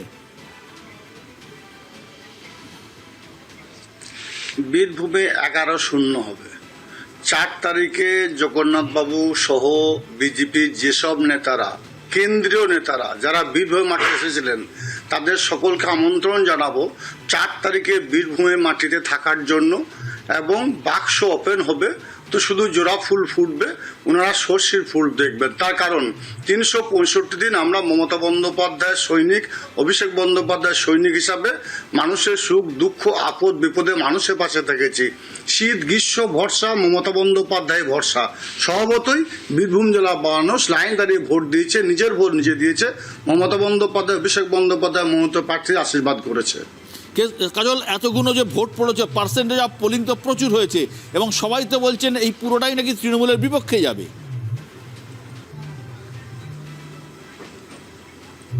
দেখুন, এটা বিরোধীরা কি বলছে, বিরোধীরা 365 মানুষের পাশে থাকে না, মানুষ হয়ে কোনো কাজ করে না। ওরা ভোটের বাজনা বাজে তখনই ওরা এসে মানুষকে বিভ্রান্ত করার চেষ্টা করে। পূর্ববর্তী যেসব নির্বাচনগুলো হয়েছে প্রত্যেকটি নির্বাচনে বীরভূম জেলার মানুষ মমতা বন্দ্যোপাধ্যায়, অভিষেক বন্দ্যোপাধ্যায়ের পাশে ছিল, আছে, থাকবে। আর আপনি যেটা পার্সেন্টেজের কথা বলছেন, যেহেতু আমাদের যারা পরিযায়ী শ্রমিকরা ছিল আপনাদের কাছেও খবর থাকবে, তারা সকলে ফিরে এসেছে, ফিরে এসে লাইনে দাঁড়িয়ে ভোট দিয়েছে, ওই জমিদারদের বিরুদ্ধে ভোট দিয়েছে। তারা লাইনে দাঁড়িয়ে ভোট দিয়েছে কারণ যারা বাংলার 100 দিনে কাজের টাকা দেয়নি, বাংলা আবাস যোজনা বাড়ি দেয়নি, বাংলা পানীয় জলের টাকা দেয়নি, যারা বলেছিল প্রত্যেককে অ্যাকাউন্টে 15 লক্ষ টাকা করে দেবো, 5টা টাকা দেয়নি, যারা বলেছিল 2 কোটি বেকার সমস্যার সমাধান হবে, একজন বেকার সমস্যার সমাধান হয়নি। স্বভাবতই কেন্দ্রীয় সরকারের বিরুদ্ধে জাতপাত নিয়ে ধর্ম যে রাজনীতি করে তাদের বিরুদ্ধে সারা বাংলার মানুষ রায় দিয়েছে। 152টা সিটে মানুষ রায় দিয়েছে। এই 152টা সিটের মধ্যে 2 থেকে 5টা অন্য কোনো দল পেতে পারে, বাকি ম্যাক্সিমাম আসন তৃণমূল কংগ্রেস ঝুড়িতে পড়বে। আর বীরভূম জেলার 11টা বিধানসভাতে জোড়া ফুল ফুটবে, বিরোধীরা সর্ষের ফুল দেখবে আগামী 4 তারিখে। অনেক অনেক ধন্যবাদ কাজল আমাদের সঙ্গে থাকার জন্য। একদম শেষ পর্যায়ে এসে গেছি। নিরাদিদা, কি হতে চলেছে 152? বিশ্বদা, এটা খুব ইন্টারেস্টিং ফিগার আপনাকে দিই। পার্সেন্টেজ নিয়ে বলছিলেন না, তামিলনাড়ুর ভোটারের সংখ্যা হচ্ছে 6,41,00,000। সেখানে 15% ভোটারের নাম বাদ গেছে এসআইআর। না, 11 বাদ গেছে 97.37, সেটা 15 হয়। আপনি হিসেব করুন 6.41। হ্যাঁ, আর পশ্চিমবঙ্গে ছিল 7,66,00,000, বাদ গেছে 90,80,000 মতো। অথচ এই মুহূর্তে লেটেস্ট ফিগার আমি যেটা দেখলাম, পশ্চিমবঙ্গে ভোটার হার হচ্ছে 92%, তামিলনাড়ুতে 85% মতো। সুতরাং শুধু এসআইআর দিয়ে, শুরুতেই আমি যে কথাটা বলেছিলাম, এটা কিন্তু এক্সপ্লেন করা যায় না। একদিকে এসআইআর, অন্যদিকে অ্যান্টি এস্টাবলিশমেন্ট হাওয়া, প্রতিষ্ঠান বিরোধিতার হাওয়া ডেফিনেটলি আছে। তার কত প্রভাব পড়ে সেটা আমরা দেখতে পারবো, কিন্তু হাওয়া রয়েছে। প্রতিষ্ঠান বিরোধিতার হাওয়া। সুশান্ত, দেখো বিশ্বদা, 7টা থেকে তুমি এই অনুষ্ঠান করছো, অনেক কাউকে এনেছো, তার মধ্যে আমাদের দলের নেতা নেত্রী আছে, অন্য দলেরও আছে। আমাদের 15 বছরের খারাপ ভালো নিয়ে সকলেই বলেছে, আমাদের নেতারাও বলেছে, বিরোধীরাও বলেছে। 12 বছর ধরে কেন্দ্রেও একটা সরকার চলছে, যেই সরকারে প্রথমে 18 জন এমপি এই আমাদের বাংলার মাটি থেকে গেছে, বর্তমানে 12 জন। একজন কেউ কোনো কেন্দ্র সরকারের প্রকল্প, কোনো কেন্দ্র সরকারের প্রকল্পের সফল বাস্তবায়ন পশ্চিমবাংলাতে, বা কেন্দ্র সরকারের কোনো কারণে পশ্চিমবাংলায় কিছু মানুষের কোনো ভালো কাজ তারা করতে পেরেছে? তারা একটাও, কেন্দ্র সরকারের 12 বছরের কিন্তু তারা একটাও খতিয়ান দেখাতে পারছে না। এটাই বাস্তব। অ্যান্টি ইনকামবেসি যদি আমাদের বিরুদ্ধে থাকে, তার 4 গুণ 5 গুণ এই বর্তমান অপদার্থ কেন্দ্র সরকারের, যার প্রথমে 18 জন সাংসদ এবং বর্তমানে 12 জন, তারা কি দাবি দাওয়া আদায় করে আনতে পেরেছেন দিল্লির এত শক্তিশালী সরকার থেকে? তারা কেউ একটাও খতিয়ান দিতে পারেনি। শান্তন, না দেখুন, এই যে রেশনের চাল সেটাও কেন্দ্র দেয়, যে পানীয় জল প্রকল্প সেটাও কেন্দ্রের প্রকল্প, চিংড়িহাটাতে যে মেট্রোর কাজটার ব্রিজটা করতে দিচ্ছে না, সেটা রাজ্য সরকার করতে দিচ্ছে না, সুপ্রিম কোর্ট বলে দিয়েছে। মানুষ জানে এগুলো। আর তৃণমূলের বিরুদ্ধে তৃণমূলের সিন্ডিকেট রাজ, অত্যাচার, এই নিয়ে মানুষ আজকে একেবারে পাগল পাগল অবস্থা। ত্রাই মধুসূদন রব। হিন্দু হন, মুসলমান হন, ধনী হন, দরিদ্র হন, সবার মুখে এখন একটাই স্লোগান যে 2026 তৃণমূলের বিসর্জন। এর বাইরে কেউ কিছু ভাবতে রাজি নন। দেবাশিস দা, আপনার মত? আমার মতে আমাদের কারোর মতে কোনো গুরুত্ব নেই, মানুষ ঠিক করছে। তবে যেহেতু বামপন্থীদের সমর্থনের অবস্থান থেকে কথা বলছি, এটা নিশ্চিতভাবে 4 তারিখ ফলাফলে সেটা ধরা পড়বে যে বামেদের সমর্থন বাড়ছে। ইভেন আজকে এই যে আলোচনা করলে, তুমি ইচ্ছে করে এটা করেছো কখনো বলবো না, কিন্তু কংগ্রেসের সমর্থনের একজনকে দেখালে তৃণমূল বিজেপি তো অবশ্যই দেখাবে আর কি। কিন্তু আজকের এই যে লড়াইটা হয়েছে, তার মধ্যে বাম কিন্তু একটা মতাদর্শ, পশ্চিমবঙ্গে শুরু, পশ্চিমবঙ্গে শেষ নয়। আজকের দিনে দাঁড়িয়ে সারা পৃথিবীতে একাধিক দেশ বেরোবে যেখানে বাম বা লেফট লিবারেল তারা রাজ করছে আর কি। ঠিক আছে, এটা আঞ্চলিক দল নয়, আঞ্চলিক কিন্তু সর্বভারতীয় দল এরকম বিষয় নয়। বলে এটা একটা মতাদর্শ, তোমার নিজের অস্তিত্বের, তোমাকে কেন্দ্র করে যে সমাজ, তার অস্তিত্বের জন্য ওই দর্শনটা দরকার হচ্ছে। একটা কথা শুধু বলি যে এই দর্শনের সমর্থনে লড়াই মানুষের সমর্থন বাড়বে। শিবাজিদা, লাস্ট প্রশ্ন, একটাই প্রশ্ন, এটা ঠিক দেবাশিসদা বললেন যে বহু সিট কিন্তু বামেরা কত ভোট টানতে পারছে তার উপর এদিক ওদিক নির্ভর করবে। অফকোর্স, এবং আমি তো বরাবর বলছি, এবারে নতুন করে একটা লেফট, বিশেষ করে ইয়াং যে লিডারশিপটা এসছে, একটা রিসার্জেন্স হবে। লেফটের প্রভাব হয়তো এখানে দুটো কি তিনটে কোথায় গিয়ে দাঁড়াবে আমি জানি না, সিটস তো কিছু পাবে বলে মনে হয়, 1-2 যদি পায়, কিন্তু তার যে পার্সেন্টেজ অফ তার সাপোর্ট বাড়ছে, এটার ফল কিন্তু সুদূর প্রসারী হতে পারে after this election. Please mark my words, যে এখানে যদি বিজেপি সত্যি সফল না হতে পারে, তখন কিন্তু যারা অ্যান্টি এস্টাবলিশমেন্ট এখানে তাদের তারা চায়, যারা মমতা বিরোধী বা ইত্যাদি, তাদের আবার নতুন করে লেফটের দিকে নতুন করে উত্থান হতে পারে।